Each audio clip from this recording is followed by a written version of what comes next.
አንዱ ሉትራን ሰውዬ ተነስቶ ቡክ ኦፍ ኮንኮርድን ወደዛ አድርጉልኝ እኔ መጽሐፍ ቅዱስን እሱ ውስጥ ነው ያለው ምናምን ማለት አይችልም። ስለዛ የሉትራን ቤተክርስቲያን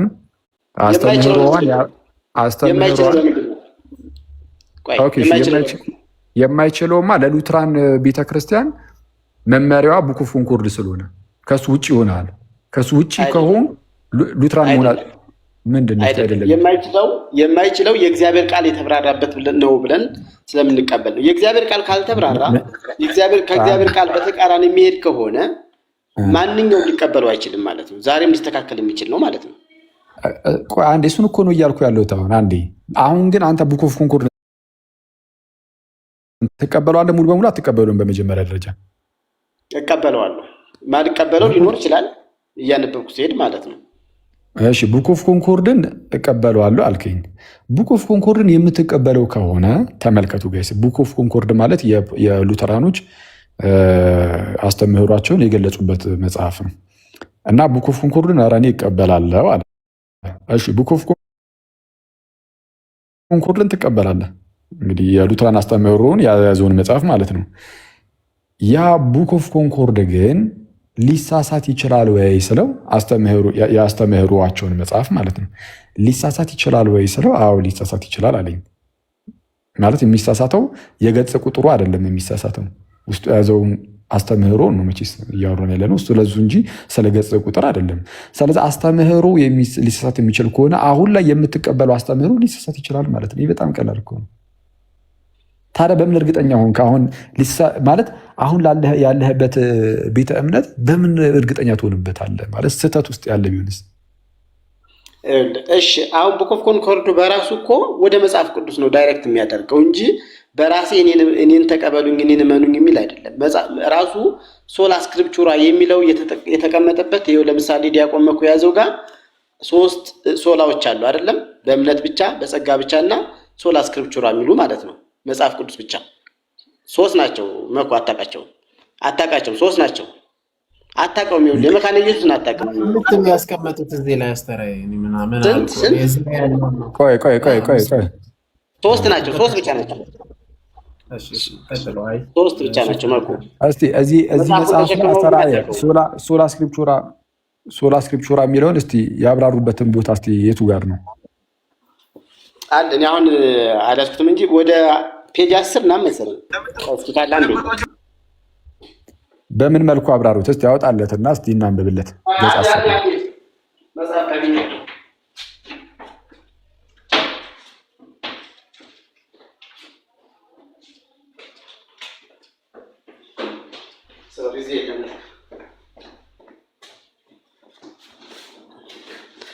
ይቅርታ እዚህ የለም። አውጣለት ገጽ 10 ብሎሃል። አውጣለት ነው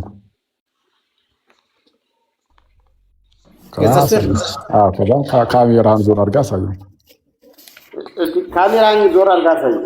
ይቅርታ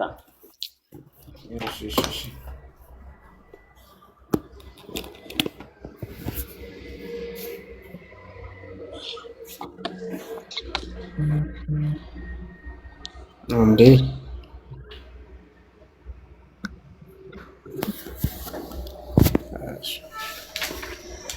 ገጽ 10 ከፖስት ተመለስ። አስተራየ እንዳትወርድ።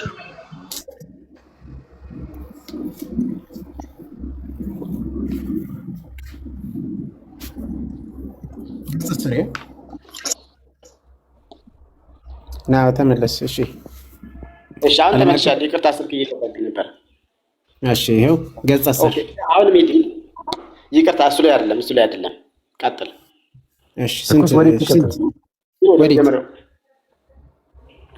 ስለሌለኝ እኮ ነው እንጂ እኔ ምልክት ሳደርግ በቃ ተው ችግር የለም። ቀስ ብሎ ስለዛ እንትን ራስህ ይኸው።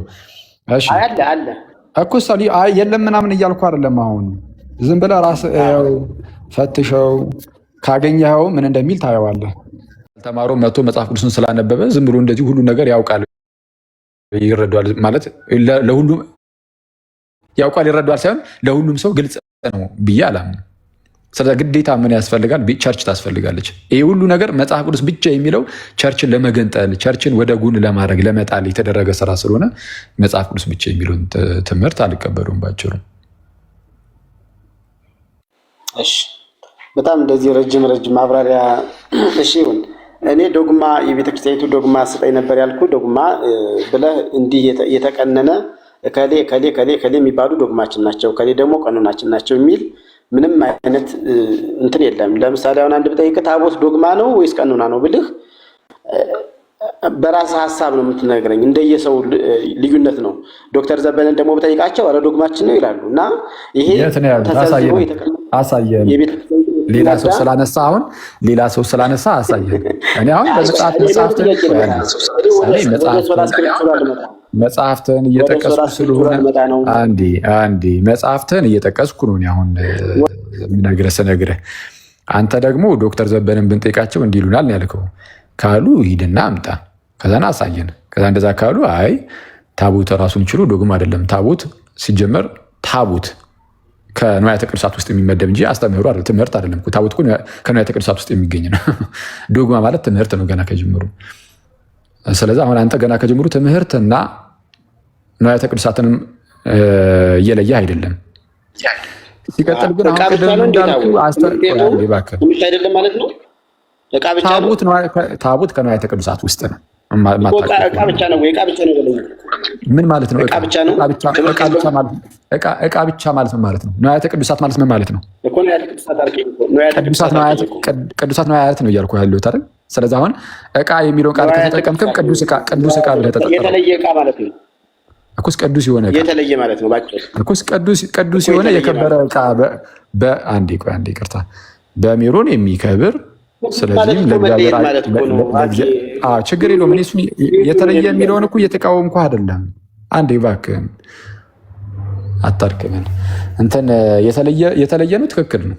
ልዩ የሆነ ምን ማለት ነው? ለእግዚአብሔር አገልግሎት ከሌላው ሁሉ እቃዎች የተለየ የሚለው ከሌላዎች ሁሉ እቃዎች የሚለየው ነው። ስለዚህ በሜሮን የከበረ የተቀደሰ እቃ ነው። ትክክል። ስለዚህ ትምህርት ሌላ፣ ንዋያተ ቅዱሳት ሌላ። ስለዚህ አሁን አንተ አስተምህሩ ምንድን ነው፣ ትምህርት ምንድን ነው የሚለውንም አይ ቲንክ እኔ የለየህም አይመስለኝም። የኢትዮጵያ ቤተክርስቲያን ውስጥ ነበርክ? አንዴ ቆይ፣ የኢትዮጵያ ቤተክርስቲያን ውስጥ ነበርክ? አስተራይ እሱን አሁን አልመልስልህም፣ ምክንያቱም ወደ ሶላ አስከርሱላ ለምን እንደማትቀበለው እየጠየቁ ስለሆነ እኔ እንደዛ ብዬ ጠየኩ። ለምሳሌ በኢትዮጵያ ቤተክርስቲያን ውስጥ አንድ ሰው ሊጠመቅ ሲመጣ ምንድነው ኮንፌስ አድርግ የሚባለው? ምንድነው መስክር የሚባለው? እኔ ህፃናት የሚጠመቁ እንጂ እኔ ባደኩበት እኔ በኖርኩበት ህፃናት ናቸው ሲጠመቁ። 40 እና 80 ነው የማውቅ፣ ግን በዛን ጊዜ ጸሎት ሃይማኖት ነው የሚደገመው። በጣም አሪፍ። አየኸው፣ የሚደገመው ምንድነው? ጸሎት ሃይማኖት። እሱ ነው፣ ይሄ ነው ኮንፌሽኑ፣ ይሄ ነው። ጌታ ይመስገን ወንድማችን አንድ ትልቅ የእምነት ቃልን የሰጠን በእውነት ሰምታችኋል ጋይስ? ምንድነው የሚደገመው አለ? ጸሎት ሃይማኖት የሚደገመው። ፕሊስ አንድ ሚዩት አድርጓል። እባክህን ጌታ ሁን። ጸሎተ ሃይማኖት ኢማጂን፣ ጸሎተ ሃይማኖት ነው የሚደገመው። በቃ እሱ ነው የኛ ሃይማኖታችን፣ ጸሎተ ሃይማኖት ብለን ያ የምንጸልየው የለም እሱ ነው እኮ በቃ አለቀ። በኒቂያና በቁስጥንጥንያ ጉባኤ ላይ የመጣው የናይስኖ ኮንስታንቲኖፖሊታን ክሪድ የምንለው እሱ እኮ አለቀ። ሁሉን የፈጠረ አንድ አምላክ በሚሆን በእግዚአብሔር አብ እናምናለን። ሰማይና ምድርን የፈጠረ የሚታየውና የማይታየው ዓለም ሳይፈጠር ከእርሱ ጋር በነበረ ደግሞ አንድ የአብ ልጅ በሚሆን በአንድ ጌታ በኢየሱስ ክርስቶስ እናምናለን። ጌታ ኢየሱስም ከብርሃን የተገኘ ብርሃን ነው። ከእውነተኛ አምላክ የተገኘ እውነተኛ አምላክ ነው። የተወለደ እንጂ አልተፈጠረም። በባህሪው ከአብ ጋር አንድ ነው። ሁሉ እሱ የሆነ በሰማይም ካለው በምድርም ካለው ያለ እርሱ ያለ ጌታ ምንም የሆነ የለም። ምንም ምን የሆነ የለም። ሁሉ በእርሱ ሆነ፣ ከሆኖም አንዳች እንኳን ነው የሚለው። አንዳች እንኳን ያለ እርሱ ምንም የሆነ የለም። ልክ ዮሐንስ 1:3 ላይ እንደተነገረ ከዛስ ስለ እኛ ስለ ሰዎች እኛን ለማዳን ከሰማይ ወረደ። በመንፈስ ቅዱስ ግብር ወይም በመንፈስ ቅዱስ ስራ ደግሞ ከቅድስት ድንግል ሰው ሆነ። ከቅድስት ድንግል ምን ሆነ? በመንፈስ ቅዱስ ግብር ሰው ሆነ፣ ከሰማይ ወረደ እኛን ለማዳን። ኦኬ ሰው ደግሞ ስለኛ ተሰቀለ፣ ሞተ፣ ተቀበረ፣ በሶስተኛውም ቀን ከሙታን ተለይቶ ተነሳ። ስለዛ ስቅለቱን፣ ሞቱን፣ ትንሣኤውን ዘንድ በክብር ምስጋና ወደ ሰማይ አረገ፣ በአባቱ ቀኝ ተቀመጠ፣ አረገ፣ ከፍ ከፍ አለ። ዳግመኛም በሕያዋንና በሙታን ላይ ለመፍረድ በምስጋና ይመጣል። ለመንግስቱም ደግሞ ምን የለውም ፍጻሜ የለውም። ይህ ብቻ አይደለም፣ ደግሞ በመንፈስ ቅዱስም እናምናለን። እርሱም ጌታ ሕይወትን የሚሰጥ ከአብ የሰረጸ ወይም የሚሰርጽ ከአብ የሚወጣ ማለት ነው። ከአብና ከወልድ ጋር በአንድነት እንሰግድለታለን፣ እናመሰግነዋለን። መንፈስ ቅዱስ ነው። እርሱም በነቢያት አድሮ የተናገረን ከሁሉ በላይ በምትሆን ሐዋርያት በሰሯት በአንዲት ቅድስት ዓለም አቀፋዊት ቤተ ክርስቲያን እናምናለን። ወይም ደግሞ ከሁሉ በላይ በምትሆን በአንዲት ቅድስት ዓለም አቀፋዊትና ሐዋርያዊት ቤተ ክርስቲያን እናምናለን። ኃጢአት በሚሰረይባት በአንዲት ጥምቀትም እናምናለን። የሙታንን መነሳት ተስፋ እናደርጋለን። የሚመጣውንም ሕይወት ለዘላለሙ አሜን። ከዛ አሁን ያልኩላችሁ የለም ይሄ ነው በቃ ህፃናት ሊጠመቁ ሲመጡ የሚደገመው ይሄ ነው አለ። ሚኒንግ የሚመሰከረው ማለት ነው፣ ወይም የሚጸልም የሚደገመው የሚለው ቃል ግራ ያጋባችሁም መቼስ። ይሄ ወንድማችን አስተራየ ያለበት አሁን መካነ ኢየሱስ ቤተክርስቲያንም ማለት ነው። መዝሙር ደብተራችን ላይ አንተ የምትለው በደንብ ነው ያለው እንደምታየው ማለት ነው። ይኸው እንደምታየው አንተ ብቻ እንዳይመስል ለማለት ነው። ኩስ ወተህ ስለነበር አንዴ እንጨርስና መሀል ዝም ብሎ አይገባም። እድሉ ሲሰጥ ታወራለህ። እሺ። እና እንዳልኳቸው አሁን ህፃናት ሲጠመቁ የሚባለው የሚደገመው ይሄ ነው አለ። በመካነ ኢየሱስ ደጋሚ ናት በነገራችን ላይ ፎር ኢንፎርሜሽን። የእኛ ቤተክርስቲያን አዎ በደንብ በቃ እኛ ክርስቲያኖች ደጋሚዎች ነን፣ የምንደግም ነን። ሉተርም ደጋሚ ነው። በመካነ ኢየሱስ ያሉት እንግዲህ አሁን አንዳንድ የማያውቁ ሰዎች ካልሆኑ በስተቀር የሚደግሙ ናቸው። ደጋሚ ማለት ምን ማለት ነው? ደጋሚ ማለት ምንድን ነው? የሚደግም ማለት ነው። የሆነ ነገርን እየደጋገመ የሚጸልይ። ለምሳሌ አባታችን ሆይን እየደገመ የሚጸልይ የሚደግም፣ መዝሙረ ዳዊትን የሚደግም ዳዊት ደጋሚ ያለውን መዝሙረ ዳዊት እየደጋገመ የሚጸልይ፣ ጸሎተ ሃይማኖትን የሚደግም። አሁን ቅድም ጸሎተ ሃይማኖት ነው የሚደገምላቸው የሚደገሙ እንዳለው ጸሎተ ሃይማኖትን ደጋግሞ መጸለይ። ወደ መካነ ኢየሱስም ስትሄዱ ወደ ፕሮቴስታንቶቹ ሉተር ተመልከቱ። ሉተር ደጋሚ ነው ብያቸዋለሁ። ከዚህ በፊት ድሮ ነግሬያችሁ ነበር። በጣም አሩ ነው። ከ4 ዓመት በፊት ሉተር እንዴት ነው ደጋሚ ሆነው? አሁን እሱ መኩ የያዘው መጽሐፍ ላይ እስቲ ያወጣው ስሞል ካቴኪዝሙን አውጣው። ስሞል ካቴኪዝም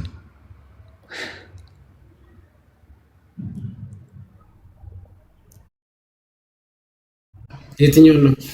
ስሞል ካቴኪዝም ትንሹ የክርስትና ትምህርት እሱ ላይ ስለ ጸሎት የተናገረበታል።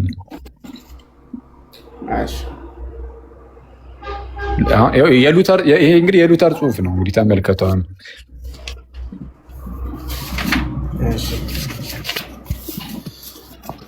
እንዴ ካሜራ ለዙር ጸሎት የጠዋትና የማታ ምናምን ጸሎት የሚል አይ ቲንክ እንደዛ ነገር ነበር።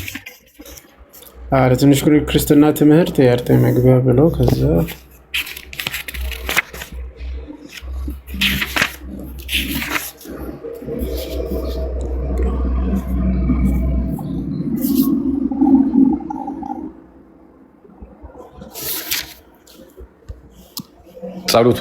የጸሎት ክፍሉ ላይ ማለት ነው።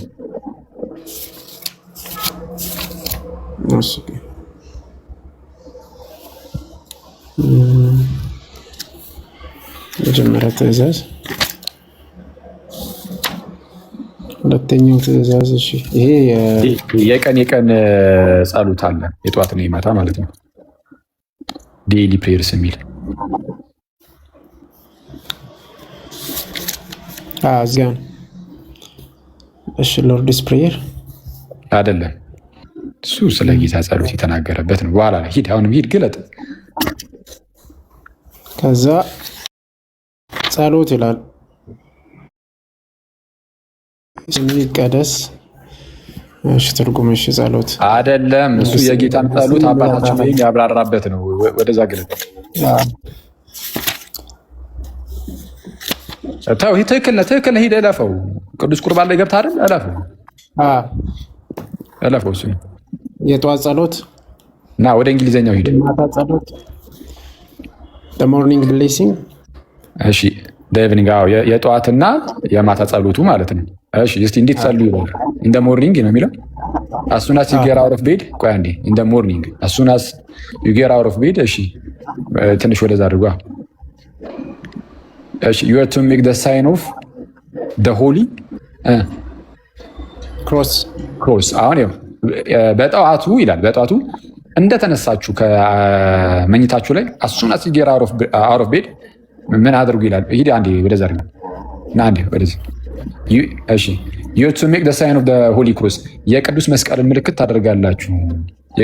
ምን ታደርጋላችሁ? ልክ ከመኝታችሁ ስትነሱ። አሁን ደግሞ በረከቱ ይደርብን እንዳትሉ ኦርቶዶክሶች፣ ይህንን የተናገሩ ሉተር ነው። አንድ የኤርሲያን አባት እንዳይመስላችሁ። ሉተር ልክ ስትነሱ ይላል። እሺ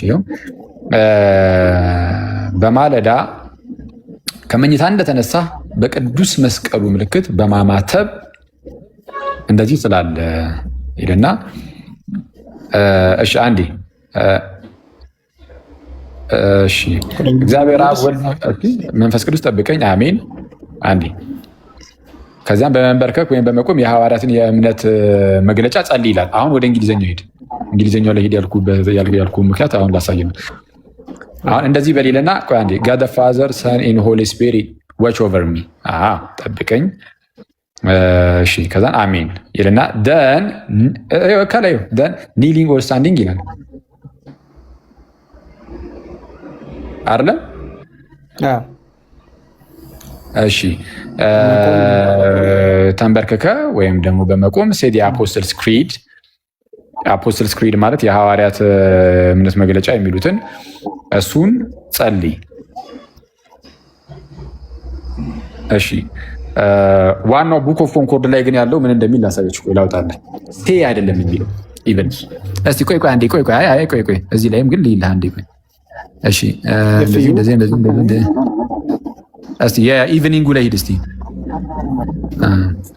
እሺ ቆይ ላውጣልህ። በቃ አንዴ እዚሁ ጋር እንዱ ለሱ when you go to bed you are to make the sign of Holy Cross and say God Father Son Holy Spirit watch over me። ይኸውልህ አንዴ ከፍ አድርገኝ እኔን። እሺ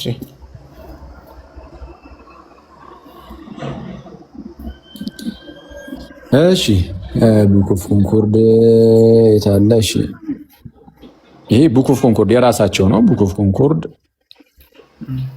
ከዛ በኋላ እሺ አንዴ ምን ነበር ስሞል ካቴኪዝም እና ምን ነበረ? እሺ ዴይሊ ፕሬየርስ፣ ዴይሊ ፕሬየርስ የሞርኒንጉ ላይ ቆይ እንዴት ነው? ወይት አንዴ ተረግላል መስቲዶ ተረጋር ምንድን ነው? ቫዝሊን የቀባሁት ነው የሚመስለው። ኦኬ እንትን ነው አይ ሚን ቆይ እሺ እንደዚህ እናድርግ። ስክሪንሻት ላድርገውና ለለጠፈው። እሺ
እንዴት ነበረ እንትን የሚደረገው ግሪን ስክሪን የሚደረገው?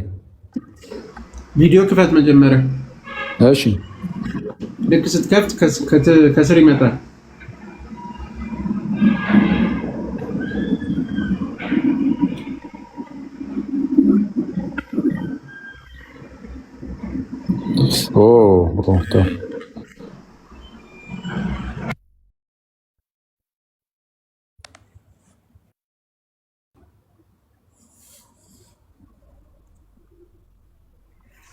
ይታያል። አሁን ቤተር አሁን ጸዴ ነው። በደንብ አድርጋችሁ እዩ። የመላእክት አለቆች መናብርትና ስልጣናት አጋር እሺ ኢን ዘ ሞርኒንግ እሺ ይሄው አሁን ቅድም ያየነው ማለት ነው። ኢን ዘ ሞርኒንግ ዌን ዩ ራይዝ ለክሰተነሱ ዩ ሻል ብሌስ ዩርሰልፍ ዊዝ ዘ ሆሊ ክሮስ ራሳችሁን በቅዱስ መስቀል ምልክት ተባርካላችሁ። ከዚያም እንዲህ ትላላችሁ ኢን ዘ ኔም ኦፍ ጋድ ዘ ፋዘር ሰን ኤንድ ሆሊ ጎስት አሜን። በእግዚአብሔር በአብ ወወልድ ወመንፈስ ቅዱስ ስም ባጭሩ። ደን ኒሊንግ ኦር ስታንዲንግ ይላል። ተንበርክካችሁ ወይም ቆማችሁ ምን ይላል መኩተው ደን ኒሊንግ ኦር ስታንዲንግ ሪፒት ዘ ክሪድ ኤንድ ዘ ሎርድስ ፕሬየር። ሪፒት ዘ ክሪድ ኤንድ ዘ ሎርድስ ፕሬየር። ሪፒት ማለት ምን ማለት ነው? ድገሞ ነው። መድገም። ሪፒት ማለት መድገም ማለት ነው። ሪፒት ዘ ክሪድ ኤንድ ዘ ሎርድስ ፕሬየር ኢፍ ዩ ቹዝ ዩ ሜይ ኢን አዲሽን ሴይ ዲስ ሊትል ፕሬየር ብሎ የራሱን ደግሞ እችን ትንሽ ጸሎት ደግሞ ማድረግ ትችላላችሁ ብሎ የተወሰነ የጸሎት አይነት ነገርን ያስቀምጣል። ሶ ሪፒት ዘ ክሪድ ኤንድ ዘ ሎርድስ ፕሬየር። ሶ ሉተር ደጋሚ ብቻ ሳይሆን ተከታዮቹንም ደጋሚ አድርጓቸው አልፏል እና ይህ አፕሪሺየት የሚደረግ ነገር ነው፣ የምንነቅፈው ነገር አይደለም። ክሪዱን መድገም፣ የጌታን ጸሎት አባታችን መድገም፣ ይህ በጣም የተባረከ ነገር ነው። ይህንን ነገር ያዘ እናድርግና በቤተክርስቲያናችን ውስጥ ደግሞ ይሄ ጸሎት ሃይማኖት ይደገማል። ክሪድ ነው፣ ይደገማል፣ ተደጋግሞ የሚጸለይ ነው እና ህፃናት ሊጠመቁ ሲመጡ አለ አስተራየ ወንድማችን አሁን ቅድም እንደሰማችሁት ጸሎት ሃይማኖት የሚደገሙ አለ። ስለዛ የሆነ ህፃን ሊጠመቅ ሲመጣ ምንም የተለየ ነገር የለም። አዋቂም ሲመጣ ጸሎት ሃይማኖት ነው። ለአዋቂው ሲሆን ሌላ፣ ለህፃኑ ሲሆን ሌላ አይደለም የሚደገሙ እና እንትኑ የአዋቂው ሲመጣ እሱን ጸሎት ሃይማኖትን በል ይባላል። ሁሉን የፈጠረ አንድ አምላክ በሚሆን በእግዚአብሔር እናምናለን ብዬ ቅድም የነገርኳችሁ ማለት ነው። በቃ አለቀ። እሱን ነው በል የሚባለው ራሱ። ስለ አስተምህሯችን የትኛው እንደሆነ ያው በዚህ እኮ መለየት ይቻላል። በጣም ሲምፕል ነው። በጣም ነገሩ በጣም ቀላል የሚሆነው ይሄ ነው። ሰው ሊጠመቅ ሲመጣ የሚጠየቀው ጸሎት ሃይማኖት ነው። እንግዲህ ከዚህ በላይ ምን እስቲ ምን እንደው እናንተ በምትፈልጉት መንገድ ካልሆነ በቃ ምንም አትቀበሉም ነው ማስረጃ ወይስ ምንድን ነው? እና ትልቁ ቁም ነገር ግን እነዚህ ሶስቱ ዓለም አቀፋዊ ጉዳት የተዘለለ አንዴ አስተራይ አንዴ ማለት እዛው ላይ ታዲያ ክሪዱ ፋለብል ነው ፋለብል ነው። እሱን ነው አሁን በእኛ ቤተክርስቲያን ቀጥልበት። አሁን እኮ በጣም ጥያቄው እንዴት ሽፍት እየተደረገ እንደመጣ ወደ ድግምት መጣችሁና ይሄ የተጻፈውን ማንበብ መድገም ኃጢአት ነው የሚል ማንም ቋንቋ የሚያቀሰው እንደዚህ የሚናገር ሰው የለም። አንተ ደጋሚ ነህ ለምሳሌ? አዎ ይኸው እኔ እኮ አዲስ እየፈጠርኩ አይደለም መጽሐፍ ቅዱስ ማለት ነው። ናይስ የማቴዎስ ወንጌል አስተራየን ዛሬ ደጋሚ ነኝ አስብለናል። አሪፍ አይ ደስ ይላል። እሺ ጥሩ ነው። ቀጥለሽ አዲስ ነገር ፈጣሪ አይደለም ደጋሚ። ያው ከቋንቋ አንፃር ሌሎቹ ደባትራን የሚያደርጉት ጠንቋዮች የሚደግሙትን እሱን የሚል ስያሜ ወደዛ ስለሄደ ነው እንጂ በዚህኛው እግዚአብሔርን ቃልማ እንደግማለን። ጥሩ ነው። በቃ በቤተክርስቲያን ውስጥ ያሉ ጠንቋዮች የሚደግሙትን እሱን ከሚል በዛ ስድብ ነው እንጂ አሁን ቆይ አንዴ ይቅርታ። አሁን መሳደብ ጀመርክ። ቆይ አንዴ ሚዩት አድርገው። አንዴ ይቅርታ እንድትረጋጋም። አይ እኔ አልተሳደብኩም እኮ እውነታው ነው። ሚዩት አድርገው አንዴ። ጠንቋይ የለም ካልከኝ እንግዲህ በመረጃ ላሳይ እችላለሁ። እባክህን ጠንቋይ ማለት ቤተክርስቲያን ውስጥ ያልከው ስለ ቤተክርስቲያን እያወራህ ከሆነ ቤተክርስቲያን ቅድስት ናት።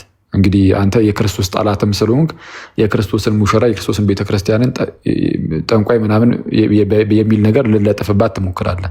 እንደዚህ የሚያደርግ ሰው ቤተክርስቲያንን እንትን በዚህ መልኩ የሚናገር ሰው በዚህ በቃ እኔ እረዳዋለሁ። እኔ አያኬም ፌሌት በጣም የጌታ በጣም ዘ አንቲክራይስት ስፒሪት ማለት ነው። ይሄ የክርስቶስ ተቋሚ የሆኑ መንፈስ የክርስቶስ ጠላት የሆኑ መንፈስ እኔ በውስጡ ያለበት ሰው ካልሆነ በስተቀር ቤተክርስቲያን ላይ እንደፈለገ አንደበቱን የሚያላቀቅ ሰው ያለ አይመስለኝም። እንግዲህ ከታላቅ ይቅርታ ጋር የግል እይታዬ ነው። ግን በዚህ በቤተክርስቲያን ውስጥ ካሉ ሰዎች ውስጥ እንግዲህ ኦርቶዶክስ ሆኖ ማለት ነው ኦርቶዶክስ ሆኖ የጥንቁልና ስራን የሚሰራ ሰው አለ አይነት ነገር ከሆነ እንደዚህ አይነት ነገር ሊገኝ አይችልም አይደለም ማለት ጌታችን ከሰበሰባቸው ከ12 ሐዋርያት ውስጥ ራሱ ከመረጣቸው ውስጥ አንዱ ጀግና ሌባ ነበር። ኦኬ እና በኢትዮጵያ ቤተክርስቲያን ውስጥም ኦርቶዶክስ ሆኖ ግን የጥንቁልና ስራ የሚሰራ ሰው ሊኖር ይችላል። ግን ጌታ ይመስገን አሁን ላይ እንደዛ የጥንቁልና ስራ የሚሰሩት ታድሶች ሆኖልናል ወጥተዋል። በቃ ማለት አልቻሉም። በጌታ ቤተክርስቲያን ውስጥ ጸንተው መቆየትም አልቻሉም። ጸጋው ራሱ ገፍቶ አባሯቸዋል። ልክ እንደነ ማን ይሄ የጸጌ ጓደኛ የጸጌ ስጦታው የሚባለው የእሱ ጓደኛ ማን ነበር? ሙሴ መንበሩ ራሱን መሪጌታ ብሎ የሚጠራው ወንድማችን ሙሴ መንበሩ እሱ በአንድ ወቅት ላይ ተናግሮ ነበር። ጠንቋይ ነበርኩኝ ጠነቁል ነበረ ብሏል። የእግዚአብሔር ጸጋ ገፍቶ አስወጣው እና ማለት እግዚአብሔር ሁሌም ይጠብቃል እንድትመለስ ከእንደዚህ የስተት ትምህርት ከእንደዚህ አይነት የስተት ልምምድ እንድትመለስ ይፈልጋል። ግን የማትመለስ ከሆነና በዛው መቀጠል ከሆነ ይኸው መጨረሻ ለሰይጣን ተላልፈ መሰጠት ይሆናል። ስለዛ እንደዛ ስለሆነ ያን ያህል አያስጨንቀንም። አሁን መለስ እንበልና ግን ትልቁ ቁም ነገር ምንድነው? መጽሐፍ ቅዱስ ብቻ የሚለውን ቃል ማለት ብቻ የምትለዋን ሀሳብ የማልቀበልበትን ምክንያት እንግዲህ ተናግሬያለሁ። ወደ አንተ ግን አሁን ደግሞ መለስ እንበልና ስለዚህ አሁን ይሄ የቡክ ኦፍ ኮንኮርድን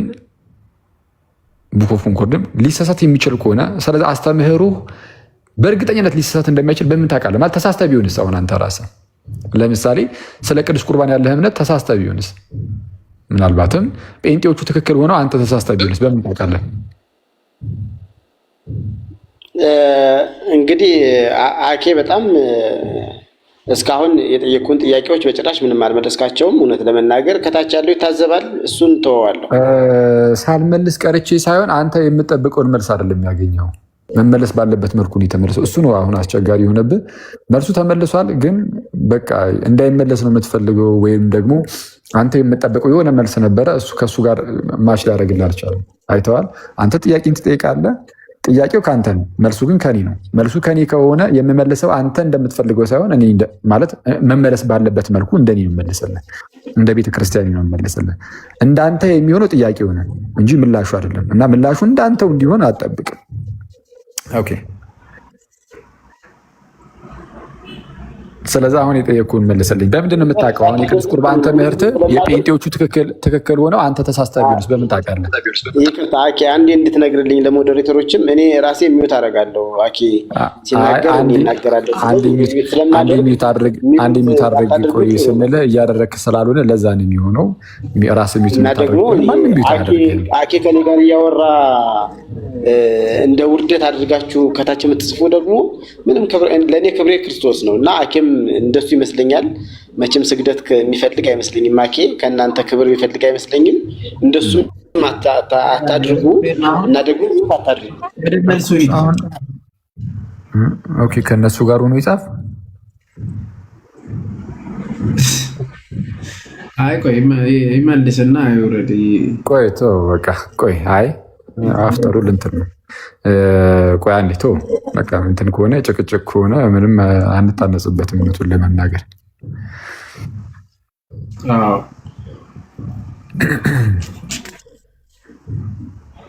እሺ፣ ምን አልከኝ? ቅድምም እንትን ስለ የነበረው ቅዱስ ቁርባን ላይ ማለት ነው ማለት በጣም እየሸሸ ነበረ። እነሱ በየወሩ አንዴ ይቀበላሉ ምናምን አይነት ነገር እያለ ነበረ እና የምርም የእውነተኛ የጌታ ስጋና ደም ይላሉ ወይ ሲባል ያንን ላይ እንትን እያለ ነበረ። ሉተር ራሱ ጽፎ የለ እንዴ ለአናባፕቲስቶች ጥምቀት ላይ እና የጌታ ስጋና ደም ላይ ወይንና ህብስት ብቻ የሚሉትን 100,000 አጋንንቶች ወደ እንትን ቀርቦ እንደዛ ይላሉ የሚለው ለዛ ነው አይደል? ጨምረ ሄድበት እስቲ።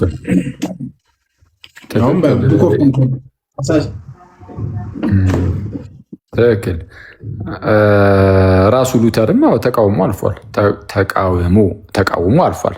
ማለት ቅዱስ ቁርባን እውነተኛ የጌታ ስጋና ደም አይደለም ብለው የሚያስተምሩ ሰዎች ያኔን የተነሱት ከዛ በኋላም እስካሁንም ድረስ አሉ እና እነሱን ሉተር ተቃውሟቸዋል። ሲቃወማቸውን በጣም አደገኛ የሆነ ቃል በመጠቀም ነው በጣም እና ወደ አጋንንት ምድብ አሳልፎ በመስጠት ነው። ግን ሉተር ተሳስቶ እነሱ ትክክል ሆኖ ቢሆንስ በምን ያውቃሉ? በምን ነው እርግጠኛ የሚሆኑት? እርግጠኛ የሆነው መጽሐፍ ቅዱስን ስላነበብን ነው ሊሉን። ኦኬ፣ እንደዛ ከሆነ እነዛኛዎቹ ጴንጤዎቹም መጽሐፍ ቅዱስን አንብበን ነው የሚሉት። መጽሐፍ ቅዱስ ብቻ እያሉ ነው ጴንጤዎችም። ታዲያ ማን ነው ገላጋያችሁ? በምንድን ነው እርፍ የምትሉት? የምርም አረ እኛ ያለ ነው በቃ በጣም እንደው በቃ ምንም ሰርቴኒቲው በቃ በደንብ የተረጋገጠለት ነገር ነው ብላችሁ ልባችሁ እርፍ ሊል የሚችለው በምንድን ነው? ጴንጤውም መጽሐፍ ቅዱስ ብቻ ብሎ ይህንን ይናገራል። እናንተም መጽሐፍ ቅዱስ ብቻ ብላችሁ ያንን ትናገራላችሁ። ሁለታችሁ ግን ተቃራኒ ነገር እያወራችሁ ነው፣ ወይም የተለያየ ትምህርትን እያስተማራችሁ ነው። እናንተ ትክክል ሆናችሁ ጴንጤዎቹ እንደተሳሳቱ በምን ታውቃላችሁ? መካነ ኢየሱሶች ጴንጤዎችስ እናንተ ትክክል ሆናችሁ መካነ ኢየሱሶቹ እንደተሳሳቱ በምንድን ነው የምታውቁት? እንዳልኳችሁ ነው። መጽሐፍ ቅዱስ እንዳትሉ ሁለታችሁም መጽሐፍ ቅዱስ እያላችሁ ነው። ምንድን ነው የሚዳኛችሁ? ምንድን ነው የሚዳኛችሁ? በቃ አጭር ነው መልሱ። መልሱ ምንድን ነው? ምንም የሚዳኛችሁ ነገር የለም። በቃ የትኛውም ግለሰብ አስጀማሪያችሁ ይዞ በመጣው ትምህርት መሰረት ብቻ እሱን እየተከተላችሁ የሆኑ ግለሰቦችን እየተከተላችሁ መለያየት፣ መከፋፈል ብቻ ነው የሚሆኑ። ሉተራኖችም ሉተር ይዞ የመጣውን ትምህርት ይዛችሁ፣ ጴንጤዎችም ያስጀመራችሁን የሆነ ሰው ትምህርት እየያዛችሁ የሆነ በቃ ለሁሉም አስጀማሪ የሆነ ግለሰብ አለ። ክርስቶስ አይደለም የሁሉም አስጀማሪ። ክርስቶስ ቢሆን ኖሮ ክርስቶስ ሉተራኖችን ሲያስጀምር ቅዱስ ቁርባን እውነተኛ የጌታ ስጋና ደም ነው ብሎ እንዲያምኑ አድርጓቸው፣ ወይም እንደዛ አስተምሯቸው ክርስቶስ ማለት ነው። እንደዛ አስጀምሯቸው ጴንጤዎቹ ጋር ሲመጣ ደግሞ አይ አይደለም ብሎ ሊያስጀምራቸው አይችልም። ይሄ አንዱ ማረጋገጫችን ነው። ለምኑ የፕሮቴስታንት ቤተ እምነቶች በሰዎች እንጂ በጌታ እንዳልተጀመሩ። ወደ ኦርቶዶክስ እምነት ስትመጡ ግን እንደዛ አይደለም። አስጀማሪ ብለው እስቲ አንድ ሰው ይጥሩልን። የኦርቶዶክስን ቤተክርስቲያን ያስጀመረው ይሄ ግለሰብ ነው ብለው እስቲ ይጥሩልን። እስቲ ጥሩልን። ከታች ያላችሁ ሰዎች ፕሮቴስታንቶች ትኖራላችሁ። ኦርቶዶክስን ሉተራኖቹን ሉተርን ያስጀመሩ ብለን መናገር እንችላለን። ሌሎቹም እንደዛው አብዛኛው የፔንቴኮስታል ልምምዶች እነ ቻርልስ ፓራን አስጀምረውታል ብለን መናገር እንችላለን። በታሪክ ስለሚታወቅ ማለት ነው። በታሪክም ያለ ስለሆነ እስቲ የኦርቶዶክስን እገሌ ያስጀመረ በሉን ፕሮቴስታንቶች። እስቲ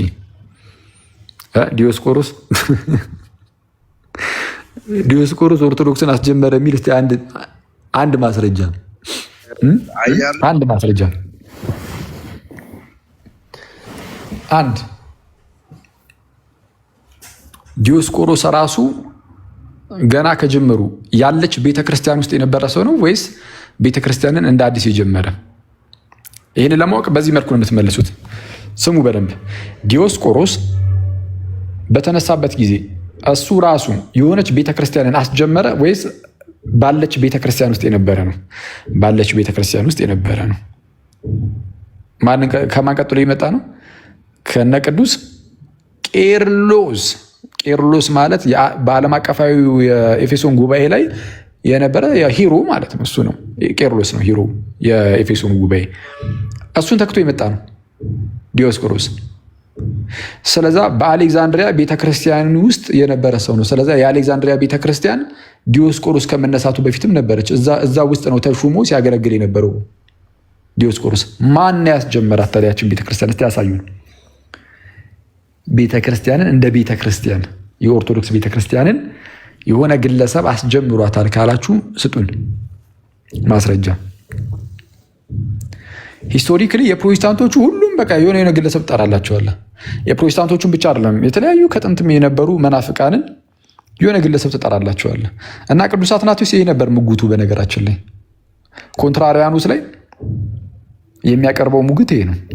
በተለይ የአሪዮሳውያንን ክርስቲያንን ብሎ መነሳታቸውን ይዝና እንዲህ ይኸው ለምሳሌ ቫለንቲኒያንስን ተመልከቱ። ቫለንቲኑሳውያን ተብሎ የሚጠሩትን እዩዋቸው። ከቫለንቲኑስ በፊት ይላል ቫለንቲኑስ የሚባል አንድ ሐሰተኛ መምህር ነበር ጋይስ፣ ጥንት ላይ ማለት ነው። ቫለንቲኑስ የሚባል አንድ ሐሰተኛ መምህር ነበርና አንድ የስተት ትምህርትን አስተማሪ። የክርስቶስ ሰውነት ላይ ሰውነቱን ክዶ ተነሳ፣ ከመቤታችን ስጋን አልነሳም ብሎ ማለት ነው። እና አሁን ላይ ያሉ ኦንሊ ጂሰስ የሚባሉ አሉ። ልክ የእነሱን ትምህርት የሚመስል ነገር ነበር የሚያስተምረው እዚህ ጉዳይ ላይ። እና እንደዛ ብሎ አስተማረ። ቤተክርስቲያን አወገዘችው። ከዛ በኋላ ግን እሱን ተከተሉ ግን የወጡ ሰዎች ነበሩ። የተሳሳተ ትምህርት አስተማረ፣ ተወገዘ። ከዛ በኋላ እሱን ተከተሉ ግን የወጡ ሰዎች አሉ፣ እሱን የተከተሉ ቫለንቲኑስን። ቫለንቲኑሳውያን ተባሉ፣ ወይም ቫለንቲኒየንስ፣ ቫለንቲኑሳውያን ተብሎ ተጠሩ። ከዛ በኋላ እነ መርቂያኖስም እንደዚሁ ተነስተው ነበር። እነ ማርሲዮን መርቂያን ተነሳና ወይም መርቂያኖስ ተነሳና እንደዚሁ የስህተት ትምህርትን አስተማረ፣ ተወገዘ። ከዛ በኋላ ጋይስ ልክ እሱ ሲወገዝ እሱን ተከትለው የወጡ ሰዎች ነበሩ። ስለዛ እነሱ አንድ ላይ ሆነው የራሳቸውን የቻሉ ምን ተባሉ? መርቂያኖሳውያን ተባሉ። ማርሲዮናይትስ ተባሉ፣ መርቂያኖሳውያን። እና ሌሎችንም መናፍቃን ያነሳል ቅዱስ አትናቴዎስ።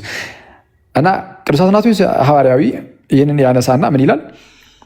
ኦኬ እነዚህ ሁሉ ሐሰተኛ መምህራን ተነስተው ነበረ እና ተወገዙ። እነሱን የተከተሏቸው ሰዎች ሁሉ የተጠሩት በራሳቸው በአስጀማሪያቸው ስም ነው ይላል። እንግዲያውስ አርዮሳውያን ነው ይላል። አሁን ወደ አርያን ዞር ይልና ደግሞ እናንተ ደግሞ አርዮስ ተነሳ፣ ከዛ በኋላ እለእስክንድሮስ አወገዘው፣ ቤተክርስቲያን አወገዘችው። ከዛም አርዮስን ተከተላችሁ ወጣችሁ፣ ከአርዮስ ጋር ሆናችሁ። ስለዛ እናንተ ክርስቶስን ለእኛ ትተውና ማለት ክርስቶሳውያን መባላችሁን አቁማችሁ ክርስቲያን መባላችሁን አቁማችሁ ይላል። ክርስቶስን ለእኛ ትተውና እናንተ አርዮሳውያን ብቻ ትባላላችሁ ይላል። ሉተር የሆነ ሰዓት ላይ ተነስቶ ለምሳሌ ለብቻው የራሱ የሆነ ነገር የሆነ ማህበርን ጀምሮ ከሆነ በእውነትም ጀምሯል። ስለዚ ክርስቶስ የሚለውን ስም ለእኛ ይሰጡንና ለእኛ ማለት ነው ክርስቶሳውያንን እኛ ስለሆንን፣ እነሱ ግን በአስጀማሪያቸው በሉተር ሉተራን ተብሎ ይጠራሉ ማለት ነው። ሉተራን ተብሎ ይጠራሉ። ሌሎችም አሁን ለምሳሌ ፔንቴኮስታሉን እነ ቻርልስ ፓራን አይደል ያስጀመሩት። ስለዛ ክርስቶሳውያን መባልን አቁሙ፣ ክርስቶስን ለእኛ ትተውልንና ቻርልስ ፓራን ስለሆነ አስጀማሪው በዚህ በሰውየው ስም መጠራት ትጀምራላችሁ ማለት ነው። ስለዛ ሁሉም ከጥንት ጀምሮ የመጡ ሐሰተኛ ማህበራት መጠሪያቸው በአስጀማሪያቸው ነው። እኛም መጠሪያችን በአስጀማሪያችን ነው። አስጀማሪያችንም ጌታችንና መድኃኒታችን ኢየሱስ ክርስቶስ ነው። ስለዚህም የእርሱ ሆነን ክርስቶሳውያን ተብለን እንጠራለን ማለት ነው። እና እንደዛ ነው ወዳጆቼ።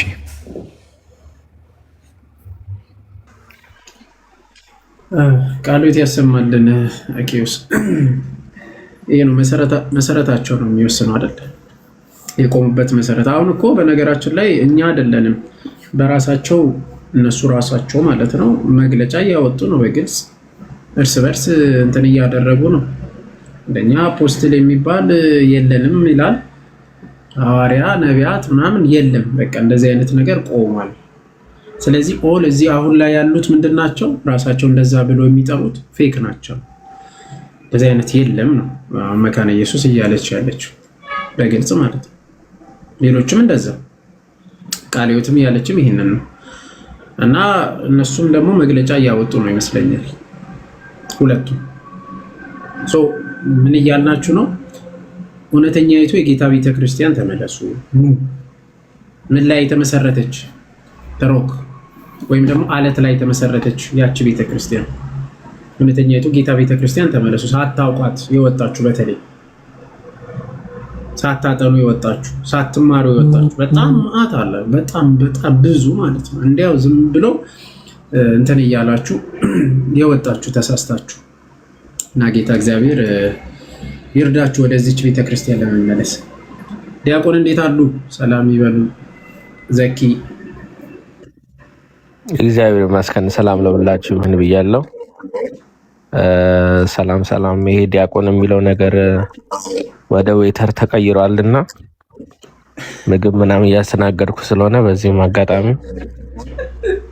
የምትፈልጉት ነገር ካለ ንገሩኝና ያው ሰማቂ ምን ላምጣ ሻይ ቡና አለኩ። ሰላም ለአንተ ወንድም፣ እንዴት አለው ወንድሜ? አለን። በጣም እኔም ጠፍቻለሁ፣ አንተም ጠፍተሃል። አዎ በእናትህ ጠፋን። ኧረ መለስ በሉ ቢያንስ እናንተ። በሰላም ነው ግን? በሰላም ነው? አዎ በሰላም ነው፣ በእናትህ በሰላም ነው። አይ ዋናው እሱ ነው።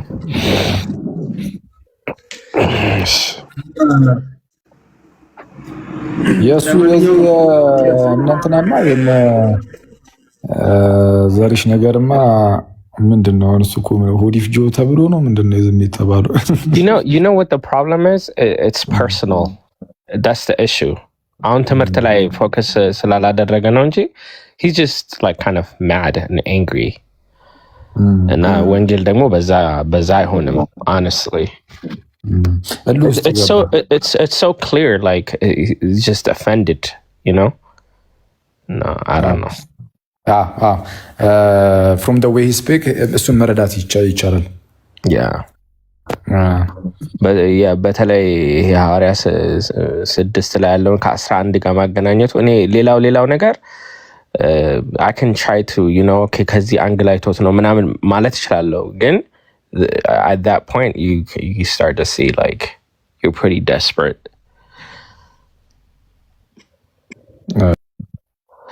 By the way, የሆነ ዲያቆንማ አስከፍቱታል እየተባለ እኮ ነው እንዴ። አንድ ዲያቆን ባስከፈው ለምንድን ነው የሁሉ ዲያቆን በእውነት እንዴ? By the way, ትናንትና መምህር በረከት ቤት ነበርንና I was mentioning የኢማኑኤል ፍሪስች article. I don't know if you've ever heard that name. እኔ ሰምቼው አላውቅም ግን the altar in the Ethiopian church history forms and meanings የሚል አርቲክል አይተህ ታውቃለህ? አላየሁም። በማን ነው የተዘጋጀው አርቲክሉ? ኢማኑኤል ፍሪስች. I've never heard that name.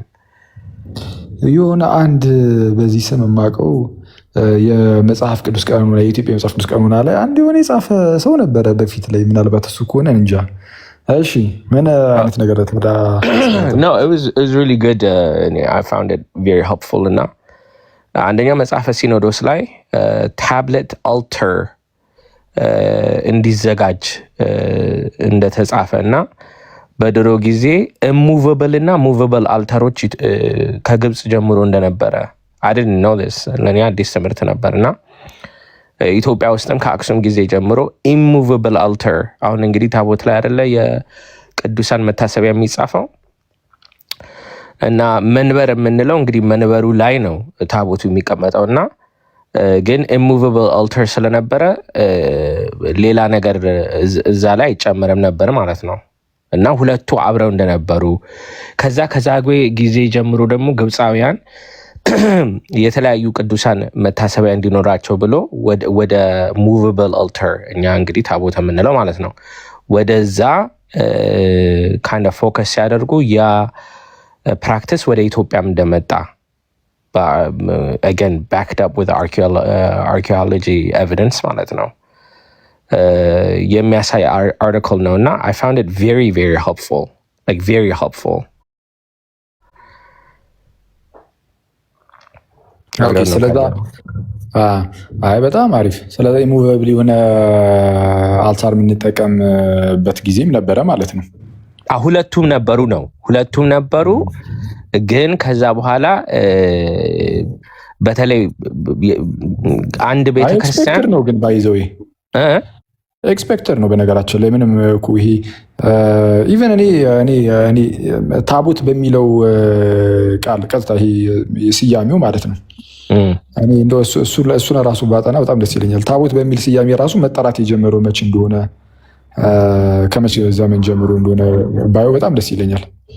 ያ እነዚህ go ahead sorry ኦኬ አይ በቃ ቀጥል። እሱን ነው አይ ነው አሁን ለምሳሌ በተለይ ከዚህ የብሉይ ኪዳን ቃላት ወደ አዲስ ኪዳን ሲመጡ there's a merging of like ideas እና ለምሳሌ በዚህ ታምረ ማርያም ላይ በጣም አሜዝ ያደረገኝ ጽዮን የሚለው ቃል ማለት ነው። ጽዮን የሚለው ቃል እንዴት መርጅ እያደረገ እንደመጣ ከከተማው ወደ ታቦቱ ወደ ማርያም እንዴት ኢቮልቭ እንዳደረገ እንትን አሁን ዲሰርቴሽን ላይ ጽፌያለሁ። አንድ ቻፕተር አለኝ እዛ ላይ እና ጽዮን ሲል like it could be referring to the city, to the tabot, to Mariam. It doesn't really like it's merged አንድ ሆነ ማለት ነው። ይሄ እንግዲህ የቋንቋ ዲቨሎፕመንት ነው። እንትን አያውቁትም ምናምን የሚያሰኝ ሳይሆን ቋንቋ ዲቨሎፕ ያደርጋል። ልክ ዛሬ ሁልጊዜ ኤግዛምፕል የምሰጠው ምንድነው ኮምፒውተር ስንል ኮምፒውተር የዛሬ 200 ዓመት ኮምፒውተር ማለት አንድ ሰው ነው ኮምፒውት የሚያደርግ ሰው ማለት ነው። አሁን ኮምፒውተር ሌላ ሚኒንግ አለው። ጉግል ቁጥር ነው። አሁን ጉግል ግን ሰርች ኢንጂን ሆኗል። እንደዛ እንደማለት ቋንቋ ዲቨሎፕ ያደርጋል እና በአዲስ ኪዳን እንደዚህ ነገሮች እናያለን እና ታቦት ላይ ሲመጣ ለምን ጥያቄ እንዳለን እኔ አይ ዶንት ኖ እንግዲህ ዲቨሎፕስ ቋንቋ ዲቨሎፕስ አዎ ይህ የቃሉ አሁን ታቦት ብሎ መጥራት ምናምን ምንም ጤናማ ነው፣ ምንም ችግር የለውም። እንደው ዝም ብለን እንደው ጉንጭ አልፋ ክርክር ውስጥ እንግባ ካላልን በስተቀር ግን ያ ታቦት ግን ምንድን ነው የሚለውን ግን መረዳት ግን ይጠይቃል። ታቦቱ መሰዊያ አይደለም፣ የጌታ ጠረጴዛ አይደለም፣ ጭራሽ ነው የጌታ ጠረጴዛ አይደለም ከማለት ታልፉ በእልህና በንዴት ውስጥ እየተሆነ ጭራሽ የጌታ ጠረጴዛ የሚለው የእርኩስ መንፈስ ትምህርት ነው፣ የአጋንንት ትምህርት ነው የሚሉ ልጆች ከተነሱ ሰዎች ከተነሱ አስቸጋሪ ነው። ያው በእርግጥ እንትን ነው የአንዳንድ ሰው ይህን ነገር ግን ማለት ነው ጋይስ አንዴ ከመናገሬ በፊት አንዳንድ ሰዎች ምን ሲሉ ነበር እንዴ ታዲያ ያው መካነ ኢየሱስ ከሙሉ ወንጌል ቃለ ሕይወት ከመሰረተ ክርስቶስ ከሌላው ምናምን እንደዚህ እንደሚለያየው እናንተ ጋር ልዩነት አለ ማለት ነው ብለው ለመጠየቅ የሚሞክሩ ሰዎች አሉ። እና በጣም ፈኒ ነው፣ በጣም ነው የሚያስቀው እውነቱን ለመናገር። እና በእኛ ቤተክርስቲያን ውስጥ እንደዚህ አይነት መለያየቶች የለም። ለምሳሌ ይህንን ያስተማረ አንድ ወንድም ካለ ማለት ነው ለምሳሌ ዛሬውን ከሆነ ይህን ትምህርት ያስተማረው አክቹዋሊ ያስተምህሩ ጉዳይ አይደለም። ይህንን ታቦቱ ምንድን ነው የሚለው ነው። ስለዛ ከእውቀት የጎደለ ሰው ነው እንለዋለን። ወይም ደግሞ በእልህና ዝም ብሎ እንደዚሁ ብቻ በንዴት ውስጥ ሆኖ እየተናገረ ያለ ወንድም ነው ብለን ነው እንግዲህ ልናየው የምንችለው። እና ይህ ወንድም ግን ራሱን የቻለ ቸርች ግን የለውም። የትኛውንም ቸርች አይመራም ማለት አንድ አጥቢያ አይመራም። እንኳን እንደው የራሱ ቤተክርስቲያንን ሊያቋቁም ይቅርና ማለት ነው እንኳን የራሱን አንድ ቤተክርስቲያን ሊያቋቁም ይቅርና አንድ በኢትዮጵያ ቤተክርስቲያን ውስጥ ያለችን አንዲትን ቤተክርስቲያን እንኳን የማይመራ አንድ ሰው ነው፣ አንድ ግለሰብ ነው፣ አንድ ተራ ግለሰብ ነው። የስ ቤተክርስቲያን ውስጥ መምህር ምናምን ተብሎ ተሹሟል። ግን እስቲል ግን የአንድ ቤተክርስቲያን አስተዳደር እንኳን ያልሆነ ግን የሆነ ቤተክርስቲያን ውስጥ ግን የሚያስተምር ምናምን አይነት አንድ ወንድም ነው እና ሲያስተምር ሊሳሳት ይችላል ወይ? ሊሳሳት ይችላል። እኛ በፕሮቴስታንት ውስጥ ሲያስተምሩ የሚሳሳቱ ሰዎች አሉ ብለን እኮ አይደለም እየሞገትን ያለ ነው። ፕሮቴስታንት እርስ በእርሷ የምትለያይ መንግስት ናት ብለን እየተናገር ነው። እርስ በእርሱ የሚለያይ መንግስት ነው ፕሮቴስታንቲዝም። ፕሮቴስታንት እርስ በእርሷ የምትለያይ መንግስት ናት እና ጌታችን ደግሞ እንደተናገረው ነው እርስ በእርሷ የምትለያይ መንግስት አትጸናም ይላል። ፕሮቴስታንቲዝም በፍጹም አይጸናም። ለምን? እርስ በእርሱ የሆነ ህብረት ሊኖረው የሚችል ስላልሆነ ማለት ነው፣ የሚለያይ ስለሆነ። እና ወደ እኛ ስትመጡ ግን የሆኑ ግለሰቦች ሊሳሳቱ ይችላሉ። እንዴ እነሱ ትክክል ሆነው እናንተ በተሳሳቱ ውስጥ የሚል ነገር ካለ በጣም ቀላል ነው እኛ ጋር ይህን ነገር ለመመለስ ማለት። ለምሳሌ የዘሪሁን የተባለው ወንድም ትክክል ሆኖ ሌሎቹ መምህራን ደግሞ የተናገሩት ለምሳሌ እነ ብርሃኑ አድማስ ወይም እዚሁ እኛም ምናምንም ተሳስተን ቢሆንስ በምን ይታወቃል? ቀላል ነው። እኛ ጋር አባቶች አሉን፣ አለቀ። ቤተክርስቲያን ምን ትላለች? አለቀ። መጽሐፍት ይዳኛል፣ በቃ ይገለጣል። የመጽሐፍ ቅዱስ ብቻ የሚባል ነገር ስለሌለ አሁን ይሄ ዘሪሁን የሚባለው ወንድም እንደ በጣም ይቅርታ አድርጉልኝ እና ማለት ነው ወደዛ ትሄድ ይብራብን ወደዛ ትሄድ ፐርሰናል እንዳይሆን ብዬ ነው። አዎ አይ እንትን ነው። እሺ በቃ ገብቶሃል አይደል? ወደዛ አይ እንትን ነው ፐርሰናል ሳይሆን መጽሐፍ ቅዱስን የሚያስተምርበት መንገድ ላይ የመጽሐፍ ቅዱስ መረዳቱ ላይ ከአባቶች ከማጣቀስ ይልቅ ራሱ እንደፈለገ ነው ለማብራራት የሚሞክረው እና እሱ ፕሮቴስታንታዊ ነው እና አንቱ ነው አፕሮቹ ማለት ነው። እና በጣም እሱ ደግሞ አደገኛ ነው። Yeah, one thing I wanted to say, by the way, like እኛ አንድነን ስንል ምን እያልን ነው ስንል ለምሳሌ I don't know ዘሪሁን ቅስና አላቸው እንዴ አንቱ ልበልና I don't know አላቸው እንበል ለአርጊመንቱ ማለት ነው። የለውም። ኦኬ ዲያቆን ነው አይደለም? አይ መምህር ነው። እሺ እንግዲህ እንደዛ ከሆነ ለምሳሌ እዚህ ዲያቆን መኩ አለ። ቤተክርስቲያን ቢገናኙ ዲያቆን መኩ ቅዳሴ ቢቀድስ መጥቶ ከሱ ነው ቅዱስ ደሙን የሚቀበለው ማለት ነው። ባጭሩ ቋንቋ መምህር ቀሲስ ዘበነም አሁን አንድ ደብር ላይ ቢመጡ ሄደን ደግሞ ቅዱስ ሥጋውን ከእሳቸው እንቀበላለን ፖይንቱ እዚህ ጋር ነው። አንድነን ስንል ይህንን ነው እና በትምህርት ደግሞ ተለያይተን ውግዘት ካለ ያ ሰው ከቤተክርስቲያን ወጣ ማለት ተለየ ማለት ነው። ግን ያ ሰው ኦርቶዶክስ አይደለም ከዛ በኋላ። ስለዚህ አንድነን ስንል ይሄ ነው መለኪያው። ሌሎቹ ፕሮቴስታንቶች ግን የራሳቸውን ደብር እንትን አድርገው ህብር ሳይኖራቸው ነው ያለው ጉዳይ ማለት ነው። በቃ በሀሳብ ከተለያዩ አንደኛው የራሱን ቸርች ይከፍታል። ከዛ ህብረት የለም ግን ስቲል ቲክቶክ ላይ መጥተው አንድነን ይላሉ። አጠገብ አትድረስ እየተባባሉ ማለት ነው። እኛ ግን አንድነት እንደዚህ ነው ለማለት ነው። አንደኛ ሌላ ፖይንት ግን ትናንትናም ብዬው ነበረ የማስታረቂያ እንደው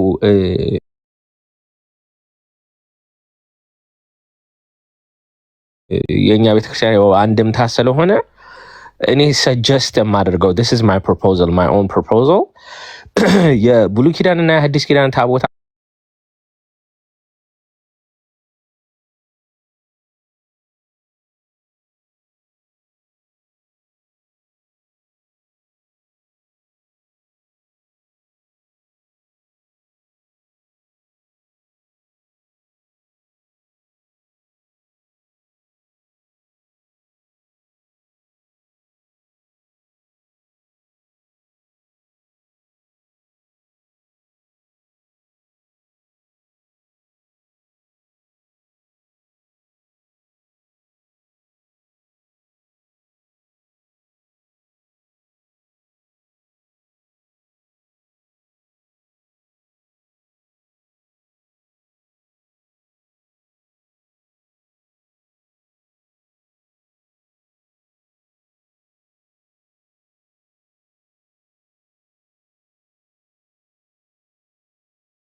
ብንና አሁን ግን ያለው በየቤተ ክርስቲያኑ ለዛ ምልክት ነው የዛ ምሳሌ ነው ማለት እንችላለን። እና በዚህ አትሊስት በዚህ ልዩነት አለ ብንል እንደው ያስታርቀናል የሚል ሐሳብ አለኝ። ምናልባት መምህራኑ የፈሩት I think ፌር ሊሆን ይችላል። የእውነት በጥሩ እንትን ብናስበው የብሉይ ኪዳኑ ታቦት የለም እያሉን ነው ወይ አክሱም ጽዮን የለችም እያሉን ነው ወይ የሚል ጥያቄ ካለ አዎ ቤተክርስቲያን አለች ትላለች፣ ቤተክርስቲያን ክሌም ታደርጋለች። የዛ ምልክት ያ ደግሞ ታቦት ያው የሙሴ ነው ብለን ነው የምናስተምረው ከሆነ ያኛው አንድ ነው። በአዲስ ኪዳን ግን በየአገልግሎት ላይ የሚውለው መቼስ the same exact ነው እያልን እንዳልሆነ መረዳት አለብን። I don't know ከዚህ በላይ የማስታረቂያ እንትን I don't know እንግዲህ ግልጽ ከሆነ እንግዲህ የብሉይ ኪዳኑና አዲስ ኪዳኑ ታቦት አንድ ነው ሲሉ እንደው ታቦተ ጽዮን እዚህ እኛ ሀገር አለች ለማለት ነው ምናምን ከሆነ ስለዚህ እሱን ዝም ብሎ በግልጽ አንድ ነው የሚሉ ሰዎች ነው ማብራራት ያለባቸው። ምክንያቱም አሁን ይሄ እንትኑ የታቦተ ጽዮኑ ምንም የአዲስ ኪዳን ታቦት አይደለም እሱ። የአዲስ ኪዳን ታቦት ሲባል አሁን እኛ ሀገር ያለውን ታቦተ ጽዮንን ማሰብም ያን ያህል ማለት ላያስፈልገን ይችላል። በእርግጥ ሬፕሊካ ነው የሚባል ነገር ስላለ ከዛ አንጻር ሊሆን ይችላል። ምሳሌ ነው አሁን ምሳሌ ነው ምሳሌ እኮ ልንለው እንችላለን አይደለ? ምሳሌ ማለትና the same thing ነው ማለት ግን የተለየ ነው። I think አሁን እንትን እኮ ነው ልዩነቱ ሰፊ ነው በጣም። የብሉይ ኪዳኑ ታቦትና የሐዲስ ኪዳኑ ታቦት የስም መጋራት ካልሆነ በስተቀር ታቦት ብሎ የመጥራት ጉዳይ ካልሆነ በስተቀር ምን ላይ ነው እስቲ አንድነታቸው? አንድ የሚያደርጋቸው አንድ ነገር አለ። ሁለቱም መሰዊያ ስር ሆኑ ነው እንዳንል የብሉይ ኪዳኑ ታቦት አሁን እናንተም እንዳልከው መሰዊያ አይደለም። መሰዊያ ሁልጊዜም ቢሆን በውጭ ነው። በጥንቱ በብሉይ ኪዳን የድንኳኑ ስርዓት ውስጥ እንደውም ትናንት እዚህ ጉዳይ ላይ ቪዲዮ ሰርች ነበረ። ከዛ በኋላ ሳስበው አንዳንድ ኮሜንቶችን የሆነ የሰዎች እንትን ሲሉ ሳይ ቆይ እንትን አደረኩትና የቀስ ዶክተር ዘበንን አወጣውና ቪዲዮን እንደ አዲስ ብቻውን ዝም የራሴው ብቻውን የእሳቸውን ሳላሰማ ሀሳቡን ብቻ ነገራችኋለሁ እንትን ሰራበታለሁ ወይ እና ምንድነው ቁም ነገሩ ጥንት ላይ እንዴት መሰላችሁ የድንኳኒቱ አገልግሎት ድንኳኒቱ ሶስት ክፍሎች እንዳሏት ያው ታውቃላችሁ አይደል? ሶስት ክፍል ነው ያላት ድንኳኒቱ ሶስት ክፍል ነው ያላት። የመጀመሪያው ክፍል አለ፣ ከዛ ሁለተኛ ክፍል አለ፣ ሶስተኛ ክፍል አለ። የመጀመሪያው ክፍል የሚባለው አደባባይ ነው። ልክ ይሄ እናንተ ቤት በረንዳ ምናምን እየተባለ እኛ በተለምዶ እንደምናውቀው ማለት ነው። የግቢ ውስጥ ምናምን በፊት ቤት ውስጥ ምናምን ያላችሁ አይነት ሰዎች ብዙ ጊዜ ቤቶች በረንዳ ነገር ይኖራቸዋል አይደል? ከውጭ እንደዛ ነገር የግቢ ውስጥ ያለው የግቢው ፓርት ማለት ነው። የግቢው ፓርት እና እሱ አደባባይ ይባላል። እሱ አንደኛው ክፍል ነው። ጥንት ላይ አይሁዳውያን ራሱ እግዚአብሔር የሚያሳያቸው እንደዛ ነው።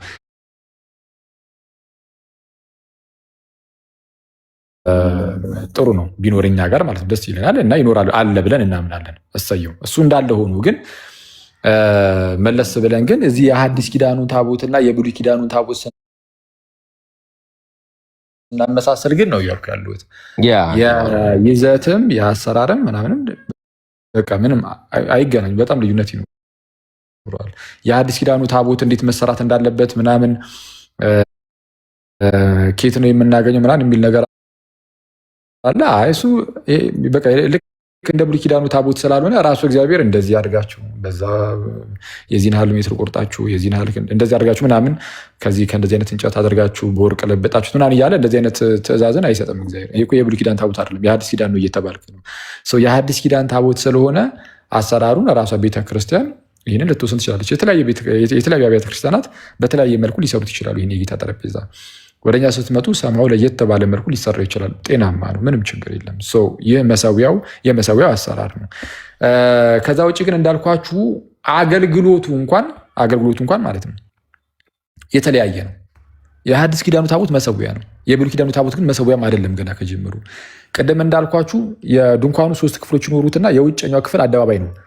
በጣም ደስ የሚለኝ ይሄ የእንትኑ በነገራችን ላይ የዚህ የድንኳኑ ስርዓት ምናምን እንዴት መሰላችሁ የሚደረገው እንደዚህ እንደ ግቢ ነገር አለ። ልክ ይሄ እናንተ ቤት ውስጥ እንዳልኳችሁ ይሄ በረንዳ አይነት ነገሩ ይሄ ወደ ግቢ አይነት ፓርቱ ማለት ነው። እሱ የመጀመሪያው ክፍል ነው። አደባባይ ተብሎ ይጠራል። እና በዘሌዋውያን ላይ እንደተነገረው እና ይሄ አደባባዩ ፓርት የትኛውም አይሁዳውያን ይመጡበታል። እስራኤላውያን ማለት ነው። እሺ እስራኤላውያን መገኘት ይችላሉ። አደባባዩ ፓርት ድረስ ይገባሉ። አደባባዩ ድረስ መግባት ይችላሉ። የተለያዩ መስዋዕቶችን የሚቃጠለውን መስዋዕት ሌሎችንም ይዘው የሚመጡበት ቦታ ነው እና መሰዊያም እዛ ነው የሚቀመጠው። አደባባዩ ላይ እዛ ነው የሚሰዋው። በቃ መስዋዕቱ እዛ ነው የሚደረገው። የሚታረድ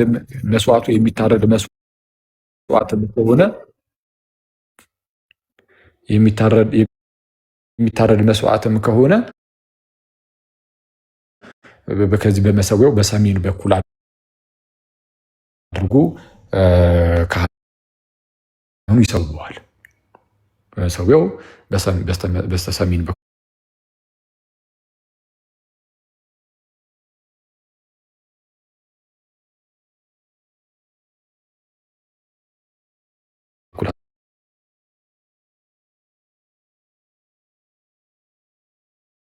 ልክ ከመጋረጃው በኋላ ያለችው ደግሞ ሌላኛዋ 3ኛዋ ክፍል ቅድስተ ቅዱሳን ሆሊ ኦፍ ሆሊስ የምትባል ቅድስተ ቅዱሳን የምትባል አንዲት አስፈሪ ክፍል አለች። እሷ ክፍል በጣም የምታስፈራ ክፍል ናት። እግዚአብሔር ያዘዘው ያ ታላቅ ክብር የነበረው ታቦት የሚቀመጠው እዛ ውስጥ ነው እና የአሮን በትር እዛ ይኖራል እና ታቦቱ እላዩ ላይ የስርየት መክደኛ ይደረግበትና እግዚአብሔር በረድኤት በዛ በታቦቱ በኩል ይገለጥ ነበረ። በጣም የምታስፈራ ቦታ ናት። እዛች ቅድስተ ቅዱሳን ውስጥ ኢቭን ካህናቱ ራሱ የትኛውም ካህን ራሱ አይገባም። የሚገባው ሊቀ ካህናቱ ብቻ ነው። ያኔ ሊቀ ካህናት አንድ ብቻ ነው የሚኖረው። ከዛ ከካህናት አለቃው ከሊቀ ካህናቱ ውጪ እዛች የምታስፈራ ቅድስተ ቅዱሳን የተባለች ክፍል ውስጥ መግባት የሚችል ማንም አልነበረም። እና በጣም የሚያስገርመው ደግሞ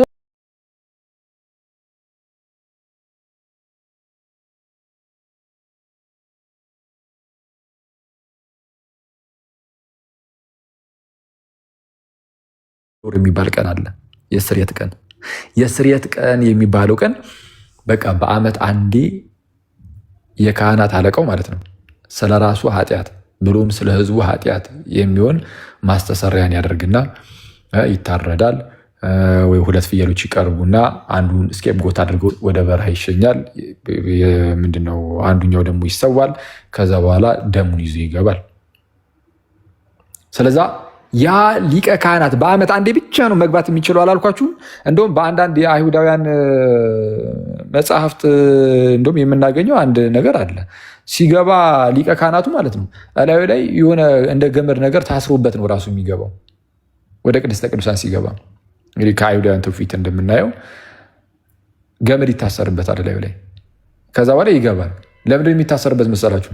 ድንገት ራሱ ተቀስፎ ቢሞት እዛ ውስጥ ቅድስተ ቅዱሳን ውስጥ ማንም ሰው ወደ ቅድስተ ቅዱሳን ገብቶ መውጣት አይችልም። ስለዛ በገመዱ ነው እዛ ውጭ እንዳሉ በገመድ ጎትተው ያወጡታል። ድንገት እንደዚህ ነገር ቢፈጠር ብለው እንኳን አስበው ማለት ነው። ምን አይነት አስፈሪ ክፍል እንደሆነ አስቡት ያንን ክፍል እና ወደዛ ክፍል ሊቀ ካህናቱ ሲገባ በዓመት አንድ ቀን መሆኑ ብቻ አይደለም ብያችኋለሁ።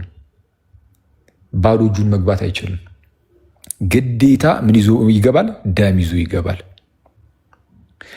ደም ይዞ ይገባል። ምንን? ያንን የመስዋዕቱን ደም ማለት ነው። ደም ይዞ ይገባና ታቦቱ ላይ የሆነ የስርየት መክደኛ ይቀመጣል ብያችሁ የለ? እዛ የስርየቱ መክደኛ ላይ ደሙን ይረጫል፣ ይቆማል። አሁን እዛ ውስጥ ሊቀ ካህናቱ ከገባ በኋላ ደሙንም ይዞ ገብቶ ቁጭ ማለት አይቻልም። ሁሌም ቢሆን መቆም ነው፣ ይቆማል። ስለዚህ በጥንቃቄ ነው የሚደረገው። ታቦቱ እዛ ጋር ነው የሚቀመጠው። እግዚአብሔር ያኔ በረድኤት ይገለጥላቸዋል። በዛ በታቦቱ በኩል እግዚአብሔር ራሱን ይገልጣል። እግዚአብሔር እነሱን ሰዎቹን ያገኛቸዋል። እንደዚህ አይነት አስፈሪና ግን ስቲል ግን የእግዚአብሔርን ግን ረድኤቱን ቸርነቱን የምናይበት ታላቅ ቀን ነበር። ዮም ኪፑር ማለት ነው፣ የስርየት ቀን። ጋይስ ወደ አዲስ ኪዳን በሐዲስ ኪዳን ጌታችንና መድኃኒታችን ኢየሱስ እርሱም የእግዚአብሔር ልጅ በስጋ ተገልጦ መጥቶ የእኛን ስጋ በመዋሃድ በምድር ላይ በቅድስና ሕግን ሁሉ በመፈጸም ተመላልሶ ስለ ሁላችን በመሞት እና ደግሞም በመነሳት እና ሐዋርያቱ ራሳቸው እያዩት ከፍ ከፍ ብሎ በማድረግ እና በአባቱ ቀኝ በመቀመጥ ወደ እግዚአብሔር ወደ አባቱ እጅጉን አቅርቦን ማለት ነው። እጅጉን አቅርቦን አሁን እኔና እናንተ ወደ ቅዳሴያችን ላጥላጥ እያልን ነጠላችን አድርገን ሄደን ጭራሽ ወደ ቅድስት ጠረጴዛው ወደ ታቦት ወደ ታላቁ ታቦት ወደኛ ወደ አዲስ ኪዳኑ ታቦት ቀርበን ሄደን ከቅዱስ ቁርባን ተቀብለን ተካፍለን ምናምን እንመለሳለን። ምን ያህል ሁሉ ነገር ክፍት እንዳለለን እዩት። ሐዲስ ኪዳን በጣም ወደ እግዚአብሔር በጣም ዝልቅ ብለን የገባንበት ነው። በጣም ከአባታችን ጋር የተገናኘንበት በጌታችን በኢየሱስ ክርስቶስ ማለት ነው። በጌታ በኩል በወልድ እጅጉን ወደ እግዚአብሔር አቀረብን። አሁን በጣም ነፃነቱ አለ ማለት በጣም እግዚአብሔር ከመቼውም ጊዜ በላይ ህዝቡን ቀርቧል። አሁን ህዝቡን ቀርቧል እና ያ ታቦት እንዳልኳችሁ ቅድስተ ቅዱሳን ውስጥ የሚቀመጥ ነው። እዛኛው 3ኛው ክፍል ውስጥ የሚቀመጥ እንጂ አደባባይ ላይ የሚቀመጥ መሰዊያ አልነበረም። ስለዚ አገልግሎቱም መሰዊያ አልነበረም። ታቦቱ ላይ መስዋዕት ሲሰዋ ጭራሽ የለም። ታቦቱ መሰዊያ ተብሎ ተነግሮለት አያውቅም በብሉይ ኪዳን መጽሐፍት ላይ። ወደ አዲስ ኪዳኑ ታቦት ስትመጡ ግን እኛ ክርስቲያን ወዳለው ግን ታቦት ነው። ስለዛ በአገልግሎት ይለያያል፣ በይዘት ይለያያል። እና መምህር ብርሃኑ አድማስ እንደተናገሩት በዛው ስም ጠራ ነው እንጂ አሉ የሐዲስ ኪዳን ታቦት የብሉይ ኪዳን ታቦት አይደለም ብለው እንደተናገሩት በእውነትም ማለት በተመሳይ እንጠራለን። ምናልባትም ደግሞ ይህ የብሉይ ኪዳኑ ታቦት በሚሰራበት መልኩ አድርገን የተወሰነ ሪዘምብል እንዲያደርግ ተደርጎ ማለት ነው የተወሰነ እሱን አስመስለን ለመስራት እንሞክር። የሐዲስ ኪዳኑ ታቦት ወይም ይሄ የመሰዊያን በአዲስ ኪዳን ያለውን መሰዊያ ያኔ የነበረውን በብሉይ ኪዳን የነበረውን ታቦት እሱን በተወሰነ መልኩ ቢሆን እሱን አስመስለን እንስራ ቢባል ምንም ችግር የለውም፣ ይቻላል። እና እንደውም ደስ ይላል እውነቱን ለመናገር ያው በቃ የሆነ አንዳንድ ነገሮችን የተለያዩ ንዋያተ ቅድሳትን ስንጠቀም በዛው መጽሐፍ ቅዱስ ላይ ካለው ጋር እያገናኘን ልክ ብፁዕ አቡነ ጎርጎርዮስም እንደተናገሩት የሐዲስ ኪዳን መንፈስን እያላበስ ናቸው ንዋያቱን ማለት ነው። እንደዚህ ብነሰራቸው ምናምን በጣም አሪፍ ነው። ግን የራሱ የብሉይ ኪዳን ታቦት ግን አይደለም። ይሄ በቃ የሐዲስ ኪዳን ታቦት ነው። አገልግሎቱም ሌላ ነው፣ ይዘቱም ሌላ ነው፣ አመጣጡም ሌላ ነው። ካልሆነ ግን አሁን ምን አይነት ነገር ይባላል አንዳንዴ፣ አይ ልክ ምንድነው ያኔ ለእነ ሙሴ የተሰጣቸው አይነት ታቦት የለም እሱ ሁሌም የሚጸና ነው የሚል ነገር ይጠቀስና ከዛ ራእይ 11 ላይ ደግሞ የሰማዩ መቅደስ ሲከፈት ያለውን ታቦቱም ታየ፣ እግዚአብሔር ታቦት ታየ ስለሚል በቃ እንደሱ ነው የሚል ነገር ይነሳና በሰማይም አለ አይነት ነገር። በሰማይ እንደዚህ ቁስ ነገር የለም እውነቱን ለመናገር ግን ያ ክፍል ስለምንድን ነው የሚያወራው ምናምን እሱ ሞር እንደውም ወደ እመቤታችን የሚቀርብ ነው ማለት መቅደሱ ተከፈተ ሲል በቃ የሚያሳየው ስለ ጌታችን ኢየሱስ ከዛም ስለ እመቤታችን እውነተኛው መቅደስ ጌታችን ኢየሱስ ማለት ነው። የጌታችን ኢየሱስ ስለሆነ ማለት ይህን ቤተ መቅደስ አፍርሱት በሶስተኛውም ቀን አነሳዋለሁ ብሎ ሲናገር ስለ ራሱ ስለ ስጋው ሰውነት ነበር የሚናገረው። ኤኒዌይስ እሱን እንግዲህ ያዝ እናድርገውና ለማንኛውም ግን አሁን ላነሳ የፈለኩት ነገር ምንድን ነው ያም ሆነ ይሄ ግን ማለት ነው ያም ሆነ ይሄ ያ ታቦት ስላለ አሁን በቤተክርስቲያን ውስጥ ያንን ታቦት ካዳዘን ምኑም ቤተክርስቲያን ተባለ ነው ማለት ምኑም ቤተክርስቲያን ነው ሳይሆን ትክክለኛ አይደለም። ይህንን ማይዝ ይህንን ታቦት ማይዝ ሰው ልክ የብሉይ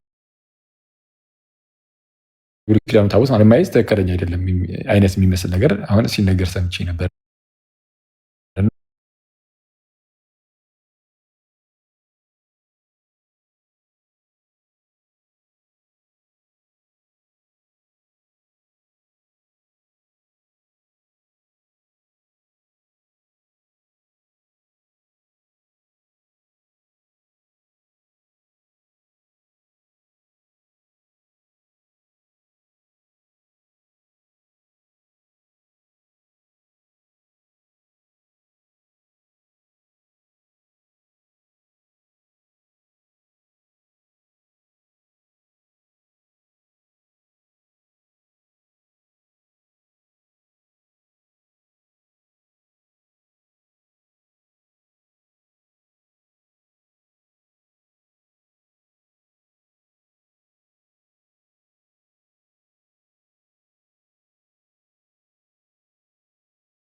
አንድ ትምህርት ለምሳሌ የሆነ ነገር ካለ እንደ ይሄንንም አካል ነው እንደዚህ ሊልብን ነው የሚል አይነት አስተሳሰብ አለ።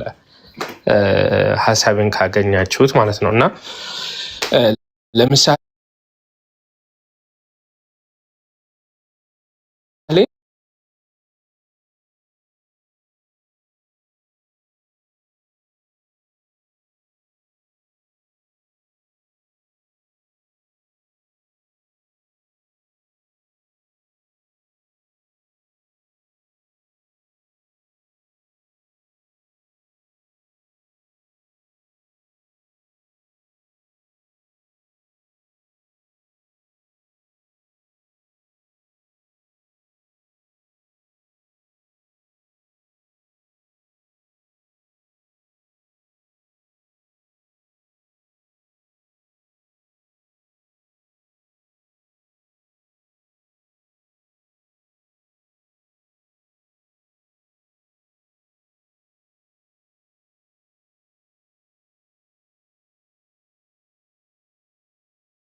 ጥሩ ውይይቶች እያደረግን ነው። ሰሞኑን እንደዚህ አይነት ነገር ሲነሳ ያው እንደ መማሪያ ጉዳዩን በደንብ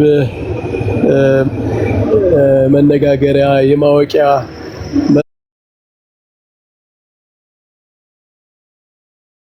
መድረክ ማድረግ ጥሩ ነው። ያው እንደዚህ እንትኖች ያልፋሉ፣ ግን ከዛ በኋላ ሰዎች በደንብ ተምረው በደንብ አውቀው እንዲያልፉበት ማድረግ ነው ዋናው ዓላማ እንጂ ሌላ አይደለም። እና እኔ ትላንትም ዴቭ እኛ ጋር ገብቶ እያወራን ነበረ።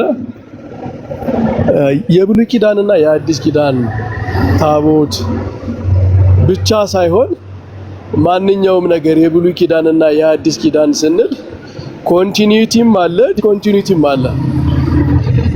ሁልጊዜ በጣም ባላንስድ የሆነ በጣም ትክክለኛ የሆነ የነገረ መለኮት አንደርስታንዲንግ እንዲኖረው ከፈለገ አንድ ሰው በብሉይ ኪዳንና በአዲስ ኪዳን መካከል ያሉ ነገሮችን ሲያይ ኮንቲኒቲም አለ ማለት ከብሉይ ኪዳን የማይነሳ አዲስ ኪዳን ላይ ዘሎ የተፈጠረ ነገር የለም። ምክንያቱም የብሉይ ኪዳን ዓላማው ራሱ ለአዲስ ኪዳን መሰረት መሆን ነው፣ አዲስ ኪዳንን ማሳየት ስለሆነ ማለት ነው።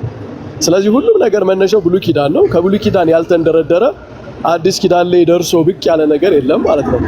ኮንቲኒቲ አለ። ስለዚህ ይሄ ለታቦቱ ብቻ ሳይሆን ለመስዋዕቱም፣ ለክህነቱም፣ በአጠቃላይ ለሕጉ ራሱ ሁሉንም የክርስትና አስተምሮች ብናያቸው ከብሉይ ኪዳን ተነስተው ነው ወደ አዲስ ኪዳን የሚደርሱት ማለት ነው።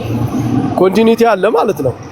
አሁን ሰዎች የአዲስ ኪዳንና የብሉይ ኪዳን ታቦት አንድ አይደለም ሲሉ ዲስኮንቲኒዩቲን እያሳዩ ነው እንጂ ኮንቲኒዩቲን እየካዱ መሆን የለበትም። ማለት ዲስኮንቲኒዩቲ አለ ደግሞ እሱን ደግሞ እንመጣበታለን። የሚለይበት ነገር አለ ማለት ነው። የሚለይበትን ነገር ለማሳየት እንጂ ኮንቲኒዩቲ የለውም። ከብሉይ ኪዳን የአዲስ ኪዳኑ ታቦት ከብሉይ ኪዳን መሰረት የለውም። ከብሉይ ኪዳን መነሻ የለውም። ከብሉይ ኪዳን የመጣ ሚስጥሩም ትንቢቱም ስርዓቱም ከብሉይ ኪዳን መሰረት የሌለው ነው። በአዲስ ኪዳን እንደ አዲስ የመጣ ነው ለማለት አይደለም። ሌላኛው ችግር ደግሞ ኮንቲኒዩቲን ኤምፋሳይዝ ለማድረግ ዲስኮንቲኒዩቲን ደግሞ ኢግኖር የሚያደርጉ ሰዎች አሉ። ከብሉይ ኪዳን ጋር ያለውን መሰረቱን ግንኙነቱን ለማብራራት በአዲስ ኪዳን ላይ የመጡ አዲስ ነገሮችን ደግሞ እንትን የሚያደርጉ አሉ ማለት ዝቅ አድርገው የሚያዩ ወይም ላለማየት የሚፈልጉ ማለት ነው። ለምሳሌ ስለ ታቦቱ ስንነጋገር ታቦቱ የአዲስ ኪዳን የብሉይ ኪዳን መሰረት አለው።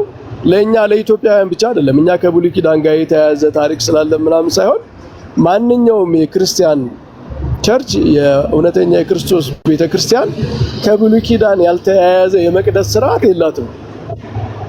መስዋዕቱን ብንል፣ መሰዊያውን ብንል፣ ክህነቱን ብንል ከብሉይ ኪዳን ሳይነሱ አይደለም አዲስ ኪዳንን የሚያብራሩት። እነ ፋዘር ታድሮስ ሌሎችም የግብጽ ቤተክርስቲያንም የኢስተርን ቸርቾች ሊቃውንትም ስለ መሰዊያቸው ሲያብራሩ ከብሉይ ኪዳን ታቦት ጋር ከሌሎቹ ጋር ያለውን ግንኙነት ያብራራሉ። እሱን ሁልጊዜ ይዘን ነው ማለት ነው። ዲስኮንቲኒቲ ግን አለ። ለምሳሌ ቅድም አኬ ሲለው የነበረው ነገር አለ። የብሉይ ኪዳን ታቦት ሌሎች እሱ የማይሰራቸው ነገሮች ነበሩ በብሉይ ኪዳን ታቦት ላይ የማይደረጉ። ለምሳሌ የዕጣን መስዋዕት የት ነበር የሚቀርበው? የዕጣን መስዋዕት የሚቀርብበት የዕጣን መሰዊያ አለ ለብቻው። ሌላ ህብስተ ገጹ የሚቀመጥበት ሌላ ገበታ ነበረ። መስዋዕት የሚቀርብበት ሌላ የነሐስ መሰዊያ ነበረ። ስለዚህ መልቲፕል የሆኑ መሰዊያዎች ነበሩ ማለት ነው በብሉይ ኪዳን። በአዲስ ኪዳን ግን አንድ መሰዊያ ነው ያለው።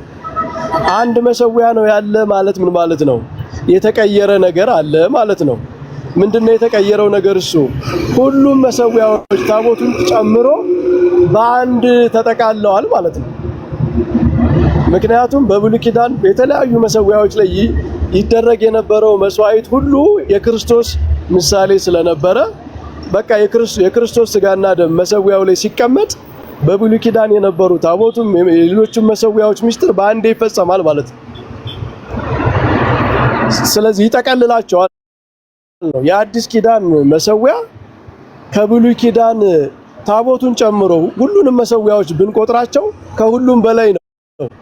አንደኛ ምሳሌው ወደ ፍጻሜ የሄደበት ነው። ሁለተኛ ደግሞ የሁሉንም አገልግሎት በአንድ ጊዜ የያዘ ነው። ለምሳሌ የኛ መሰዊያ ነው። ታቦቱ ላይ ሌላ ቦታ ተሰውቶ ነበር አይደል መጥቶ የሚቀርበው መስዋዕቱ ደግሞ የሚቀርበው ቅድም እንዳልነው የዕጣን መሰዊያ ሌሎችም በአዲስ ኪዳን አንዱ መሰዊያ ሁሉንም ያጠቃልላል፣ ሁሉንም ይይዛል ማለት ነው። ስለዚህ አንዱ መሰዊያ ታቦትም ነው የዕጣን መሰዊያም ነው። ሁሉንም በብሉይ ኪዳን ያሉ መስዋዕት የሚቀርብባቸው ነዋያት ሁሉ የጠቀለለ ነው የያዘ ነው። ለዚህ ነው እኮ እኛ አሁን ዛሬ ዕጣን ካህናት ዕጣን ሲያሳርጉ አይታቸዋል። ዲያቆናት ታውቃላችሁ፣ በተለይ የት ላይ ሆነው ነው የሚያሳርጉት? ታቦቱን እየዞሩ ነው እኮ አይደለ? ታቦቱ የዕጣን መሰዊያም ነው ማለት ነው። ዕጣን መስዋዕት የሚቀርብበት ነው ማለት ነው። በብሉይ ኪዳን ግን የዕጣን መሰዊያ ለብቻው ነው የነበረው። ስለዚህ የአዲስ ኪዳን ታቦት የሁሉም የብሉይ ኪዳን ነዋያት ሁሉ መጠቅለያ ነው። የነሱን የሁሉንም አገልግሎት የያዘ ነው። ለምን? በብሉይ ኪዳን የተለያዩ መስዋዕቶች ነበሩ። በአዲስ ኪዳን ግን አንድ መስዋዕት ነው ያለ። ያ አንዱ መስዋዕት የክርስቶስ ሥጋና ደም ነው። ሁሉንም ጠቅልሏቸዋል፣ ይዟቸዋል። ያ አንዱ መስዋዕት መሰዊያውንም አንድ ያደርገዋል። የሁሉንም የብሉይ ኪዳን መሰዊያዎች በአንድ ይጠቀልላቸዋል ማለት ነው።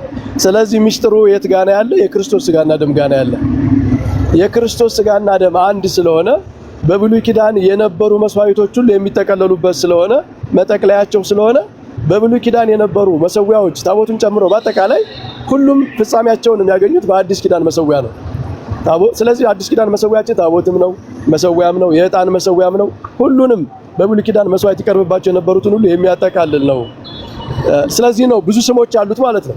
መሰዊያም የሚባል ታቦትም የሚባል ገበታም ጠረጴዛም የሚባል ሁሉም ስሞች የሚገቡት የሁሉም ሚስጥር በአንድ ላይ ካልሚኔት ያደረገበት የተጠቃለለበት ነው። በመጨረሻ አንዲት ነገር ልጨምር ዲያቆን፣ ጠረጴዛ ምናምን ሲባል ሰዎች በጣም የሚከብዳቸው ያቀለሉ የሚመስላቸው አሉ። እንዴ ታቦቱ እንዴት ጠረጴዛ ይባላል ብለው እንደው በመጽሐፍ ቅዱስም ቢጠቀስ እንኳን ማለት ነው። እንዴ ጠረጴዛ እኮ ክርስቶስ ተብሏል። መልካ ኢየሱስ ላይ ምንድነው የሚል? ኢየሱስ ክርስቶስ ጠረጴዛ የምስዋ ይላል። ኢየሱስ ክርስቶስ ሆይ የመሰዊያ ጠረጴዛዬ አንተ ነህ ይላል። ምን ማለት ነው? ምን እያለ ነው ደራሲው? ኢየሱስ ክርስቶስ ጠረጴዛ የምስዋ የሚለው ምንድነው? መሰዊያውንም ጠረጴዛውንም የምታከብረው አንተ ነህ ነው። መሰዊያ የሚሆነው በክርስቶስ ስም ነው። ጠረጴዛው ተራ የሆነ ጠረጴዛ ከመሆን የጌታ ማዕድ፣ የጌታ ጠረጴዛ፣ የመንግስተ ሰማያት ማዕድ መቀበያ የሚሆንበት ምክንያት የክርስቶስ ስም ስላለበት ነው። ስለዚህ ኢየሱስ ክርስቶስ ጠረጴዛ የምስዋ፣ ኢየሱስ ክርስቶስ ሆይ አንተ መሰዊያ ጠረጴዛዬ ነህ ብሏል ደራሲው መልካ ኢየሱስ ላይ ማለት ነው። እና ኢየሱስ ክርስቶስ ጠረጴዛ ምስዋ ሲባል ያልከበደው ሰው ታቦቱ ጠረጴዛ ተባለ ቀለለ ሊል አይችልም ማለት ነው። ያንን ኢየሱስ ክርስቶስ የተጠራበትን ስምም ሊያፍርበት ነው ማለት ነው። የመልካ ኢየሱስ ደራሲንም ሂዶ አይ እንደ ኢየሱስ ክርስቶስን እንዴት ጠረጴዛ ትለዋለህ? አይገባውም፣ እንደዚህ ተብሎ ሊጠራ አይገባም ማለት አለበት ማለት ነው። ስለዚህ የሁሉም መጠናቀቂያ እኔ የክርስቶስ ሥጋና ደም ምን አይነት መስዋዕት ነው የሚለውን በደንብ የመረመረ ሰው የብሉይ ኪዳን ከአዲስ ኪዳን የብሉይ ኪዳን መስዋዕቶች ብዙ መስዋዕቶች አሉ። የደህንነት መስዋዕት አለ፣ የሚቃጠል መስዋዕት አለ፣ የኃጢአት ማስተሰሪያ መስዋዕት አለ፣ የዕጣን መስዋዕት አለ፣ መባልቶች አሉ። መስዋዕቱ ነው ይቀርቡ ቁርባኑ ነው ይቀርቡ የነበሩ ቁርባኖች ማለት ነው። እህል ራሱ መስዋዕቱ ነው ይቀርብ ነበር። በጣም ብዙ አይነት መስዋዕቶች ናቸው በብሉይ ኪዳን የነበሩ። እነሱ በተለያየ ቦታ ነበር የሚቀርቡት፣ የተለያየ መሰዊያ ነበራቸው። እነዚህ ሁሉ የሚያመለክቱት ክርስቶስን ነው። እነዚህ ሁሉ ፍጻሜያቸው ክርስቶስ ከሆነ እያንዳንዱ መስዋዕቶች ወደ ክርስቶስ የሚያመለክቱ ከሆነ የክርስቶስ ሥጋና ደም የሚቀመጥበት መሰዊያ የሁሉም መጠቅለያ ነው ማለት ነው። ስለዚህ የከበረ ነው ማለት ነው። ታቦተ ጽዮን ኢትዮጵያ ውስጥ አለች ብለን እናምናለን። ልክ ነው። ታቦተ ጽዮን ራሱ የአዲስ ኪዳን መስዋዕት ሲቀርብባት በብሉይ ኪዳን ከነበራት አገልግሎት ከፍ ትላለች። አንደኛ መስዋዕቱ ከፍ ያለ መስዋዕት ነው የሚቀርበው ማለት ነው። ሁለተኛ በብሉይ ኪዳን ታቦቱ ላይ ይደረጉ ያልነበሩ ነገሮች ሁሉ አሁን ይደረጉባታል ማለት ነው። ስለዚህ ኢቭን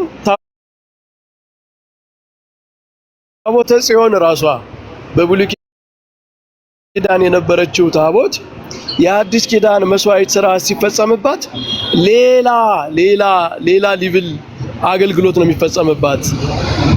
ይሄንን ራሱ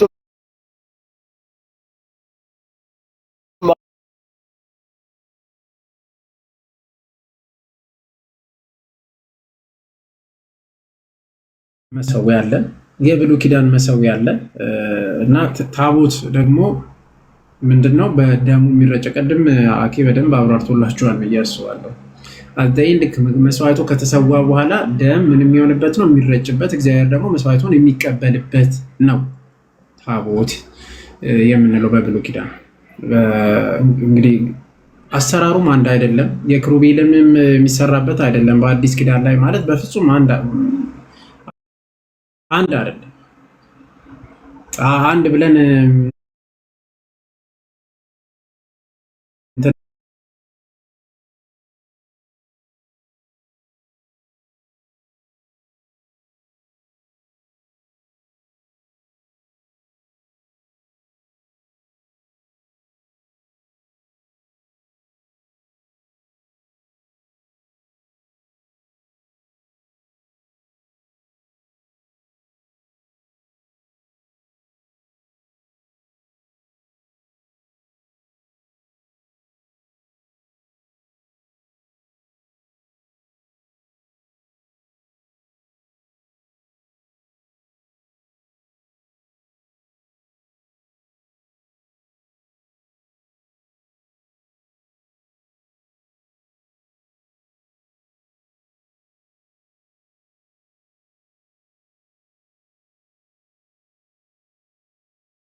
ወርዱን ይሄን ያክል ቁመቱን ይሄን ያክል ከግራር እንጨት አድርገህ በወርቅ ለብጠህ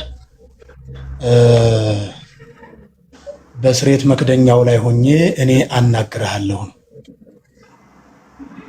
ስለዚህ ታቦት የእግዚአብሔር ማደሪያነቱን በዛ ሆኖ ቅድም ሲባል እንደነበረው መስዋዕቶችን የሚቀርቡበትና እግዚአብሔርም ያንን መስዋዕት የሚባርክበት የነበረበት ነውና በዚህ በሐዲስ ኪዳን ግን ቅድም እንደተባለው ራሱ ክርስቶስ ነው የሚሰዋ።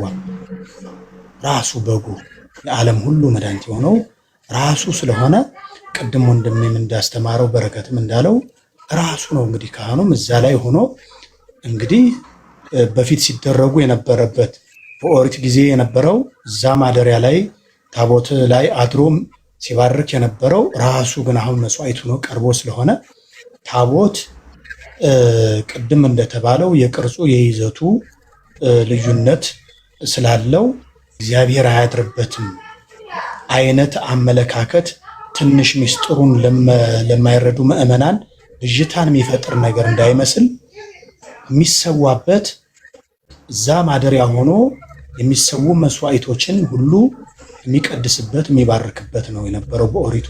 እዚህ ግን ራሱ የታረደው በግ ሆኖ መሰዊያው ላይ የሚቀርብበት ነው እና ከዚህ ላይ ነው እና ስለ ቅርጹ ስለ ይዘቱ እንደው አሁን ልክ እንደተባለው እነዚህ ተሐድሷውያን ሕጸጽ አለበት ይሄ ይጨመራል ይቀነስበታል አይነት ብዥታ የሚፈጥር ነገር እንዳይመስለን እንትን ነገር እንዳይፈጠር የሆነ ትንሽ ነገር እንደው እንትን ስላለኝ ነውና ይሄ ራሱ የቀረበበት ነው። ታቦት ራሱም ማደሪያው እንደሆነ መጽሐፍ ቅዱስ በኦሪቱም ጊዜ አለ፣ በሐዲስ ኪዳንም ታቦት አያስፈልግም ብለው እንደሚያምኑትም አይደል ይላል ወይ? በብሉይ ኪዳን የነበረው ሕግ ታቦት ራሱ ክርስቶስ መስዋዕት ስለሆነ እዚህ ታቦት አያስፈልግም የሚል በየትኛው በሐዲስ ኪዳን ላይ የትም ቦታ ላይ የለም። ከቤተ ክርስቲያን ያደጉ ልጆች ሲወጡ እንደተባለው ሎቱ ስብሐትና የክርስቶስ ስጋና ደም ዓለምን እንግዲህ ወምድርኒ ትገብር ፋሲካ ታሐጽባ በደመ ክርስቶስ ነውና ያንን ላልገባቸው እንግዲህ የመስቀሉ ድህንነት ለሚጠፉት ሞኝነት ነው፣ ለኛ ለምንድን ግን ኃይላችን ነው ብለን እንደምናምነው ሁሉ ሌሎችም ሲጠፉበትና ሲያሰናክሉበት ስለምናይ ነው። በቃ አንድ ጊዜ ከወጡ በኋላ እኔ ከሞት ሰርዶ አይብቀል የሚሉ ዝም ብሎ የሞኝነት እንትን አለባቸው። አንዳንድ ወንድሞቻችን ሲወጡ ከቤተ ክርስቲያን የሚያሳዩት አንዳንድ እንትን አለና እኔ እንዳንድ ምእመን ይሄ ራሱ ክርስቶስ መድኃኒታችን ኢየሱስ ክርስቶስ ቅድም ወንድሜ ሐዋርያውም ሲያስተምር በደንብ ቀርቦ የመጣበት ነው። በአዲስ ኪዳን ራሱን መስዋዕት አድርጎ ብሉኝ ጠጡኝ ብሎ በፊት አትብላ አትጠጣ የተባለው አዳም የወጣበት ከኤደን ገነት የወጣበትን አሁን ደግሞ በመብላትና በመጠጣት እንደምንድን ራሱ መስዋዕቱን የቀረበበት ነው እና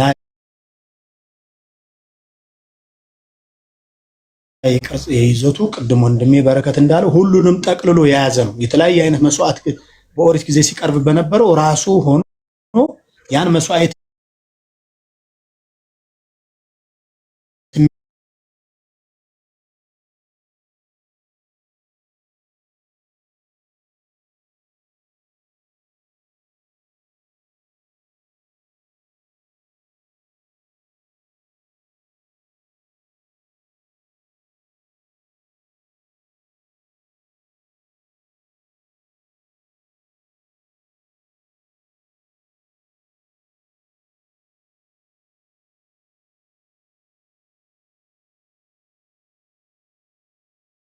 የሚፈስበት ይሄኛው የሚፈተትበት ሰማይና ምድርን የፈጠረ የጌታችን የኢየሱስ ክርስቶስ ደም ነው፣ የእንስሳት ደም አይደለም። ወይም ደግሞ በብሉይ ኪዳን እንደነበረም አይደለም። ይኖይት ይሄኛው ክብሩም ቅዱስ ጳውሎስ ይሄንና ከዚህኛው የብሉይ ኪዳን ቤተ መቅደስና የአዲስ ኪዳንን ስናነጻጽረው አይገናኝም። ያኛው ጥላ ነው፣ አካሉ ሊመጣ ያለው ግድ ነውና ጥላውን አሳየን ጌታችን። ስለዚህ ዋናው አካሉ ሲመጣ ደግሞ አካሉ ከሁሉም የሚበልጥ ሁሉንም የሚቀድስ ይቀድሳል። ደሙ ስለሚቀድሰን ማለት ነው። በጥላ የነበረው ያው ስጋ ነው። እስራኤል ዘስጋ ተብሎ የሚጠሩት ነበረው። እኛ ግን እስራኤል ዘነፍስ ነን፣ የምንቀደስም ለዘላለም ስለሆነ ይሄ የአዲስ ኪዳን ቤተ መቅደስም ስናስብ ስለ ክርስቶስ አንድ ጊዜ የሰራትን ዘላለም እሷ ውስጥ የመኖርን ነው እና በክብርም የበለጠ ነው ይሄኛው እና ግን ልዩነቱ አሁንም የብሉይ ኪዳንና የአዲስ ኪዳን ታቦት ስም የጋራ እንትን ስላሉ ነው እንጂ አንድ አይደለም። የብሉይ ኪዳን ታቦት ሊኖረን ይችላል ግን አንጠቀምበትም። ለአዲስ ኪዳን አገልግሎት እየተጠቀምንበትም አይደለም፣ ተጠቅመንም አናቅም፣ አንጠቀምበትም። ለአዲስ ኪዳን አገልግሎት ማለት ነው። የእንስሳት ደም ይረጭበት የነበረው አሁን የክርስቶስ ደም ይረጭበታል ልንል አንችልም። ጥላው አልፏልንም። አሁን ግን አካሉ ነው። በአካሉ ላይ አሁን በአዲስ ኪዳን የተሰራው የአዲስ ኪዳን ታቦት ብለን መሰዊያ ብለን የምንጠራው የአዲስ ኪዳን ላይ የጌታችን የኢየሱስ ክርስቶስ ስም አልፋና ኦሜጋ። በነገራችን ላይ አልፋና ኦሜጋ የሚለው በኮፕቲክም በሌሎችም አብያተ ቤተክርስቲያናት ብንሄድ በኢትዮጵያን ብንሄድ አልፋ ወኦ ነው በቃ የሚጻፍበት። አልፋ ወኦ፣ አልፋና ኦሜጋ የመጀመሪያና የመጨረሻ ጌታችን ኢየሱስ ክርስቶስ ስሙ ነው የሚጻፍበት። ሁሉንም ማለት ሁሉ የሚሰግድበት ሁሉ የሚሰግድለት ለዚህ ስም ነው። እንሰግዳለን ለዚህ ስም፣ ለዚህ እውነተኛ የሆነ አምላካችን እንሰግዳለን በዚህ። ስለዚህ ክብሩ ከፍ ያለ ነው። የአዲስ ኪዳን ታቦት ብለን የምንቀበለው ጠረጴዛም ሊባል ይችላል። ቅዱስ ጠረጴዛ ማለት ቅዱስ በነገራችን ላይ ከሆነ ጠረጴዛ ስለተባለ ብቻ ከዛ ጋር ባነጻጽሩት፣ እኔ ብዙዎች አላዋቂነት ነው ይህንን የሚያደርገው። ብዙዎችን እንደዛ በቃ ቅዱስ ጠረጴዛ አባቶቻችን ብሏል እንላለን እኛ። ሌሎች አብያተ ቤተክርስቲያናት ሆሊ አልተር ብለው ይጠሩታል። ትራፔዛ ኩሪዮ ተብሎ ይጠራል። በጣም በብዙ መጠሪያ መሰዊያ ተብሎ ሊጠራ ይችላል። በተለያየ ስም አጠራር ሊጠራ ይችላል። ሌሎች አብያተ ቤተክርስቲያናት ያላቸው እኛም አለን። እኛ ጋር ያለውም እነሱ ጋር ሜቢ ልዩነቱ ፖርተብልና ፖርተብል አለመሆኑ በቃ የሚሆነው በቃ የሚሸከመው በቤተክርስቲያናችን ጽላት ተዞሮ ብዙ ጊዜ እናያለን። ያን በሌላ አብያተ ቤተክርስቲያናት አልፎ አልፎ ማናገኘው ሊኖር ይችላል። ከዛ ውጪ ግን ዳር ዘሴም ማለት ነው። ዘሴም ምንም እንትን የምንልበት አይደለም። ዘሴም የጌታ ስጋና ደም እንቀበልበት ስለሆነ ከዛም እኔ ኮፕቲክ ሂጄ ይቀበላለሁ፣ አርሜኒያ ሂጄ ይቀበላለሁ፣ አርሜኒያ ሂጄ ይቀበላለሁ። አንድ መሰዊያ ነው ያለው። በዛ መሰዊያ ላይ የሚሰዋው የጌታ ስጋና ደም ኢትዮጵያን ቢመጣ ይቀበላል። ምንም ልዩነት የለንም በዚህ ላይ ማለት ነው። ሜቢ እንግዲህ የተጻፈው ጽሁፉ በአማርኛ ወይም በግዕዙ ወይም ደግሞ በኮፕቲክ እና በአረብኛ ሊሆን ይችላል።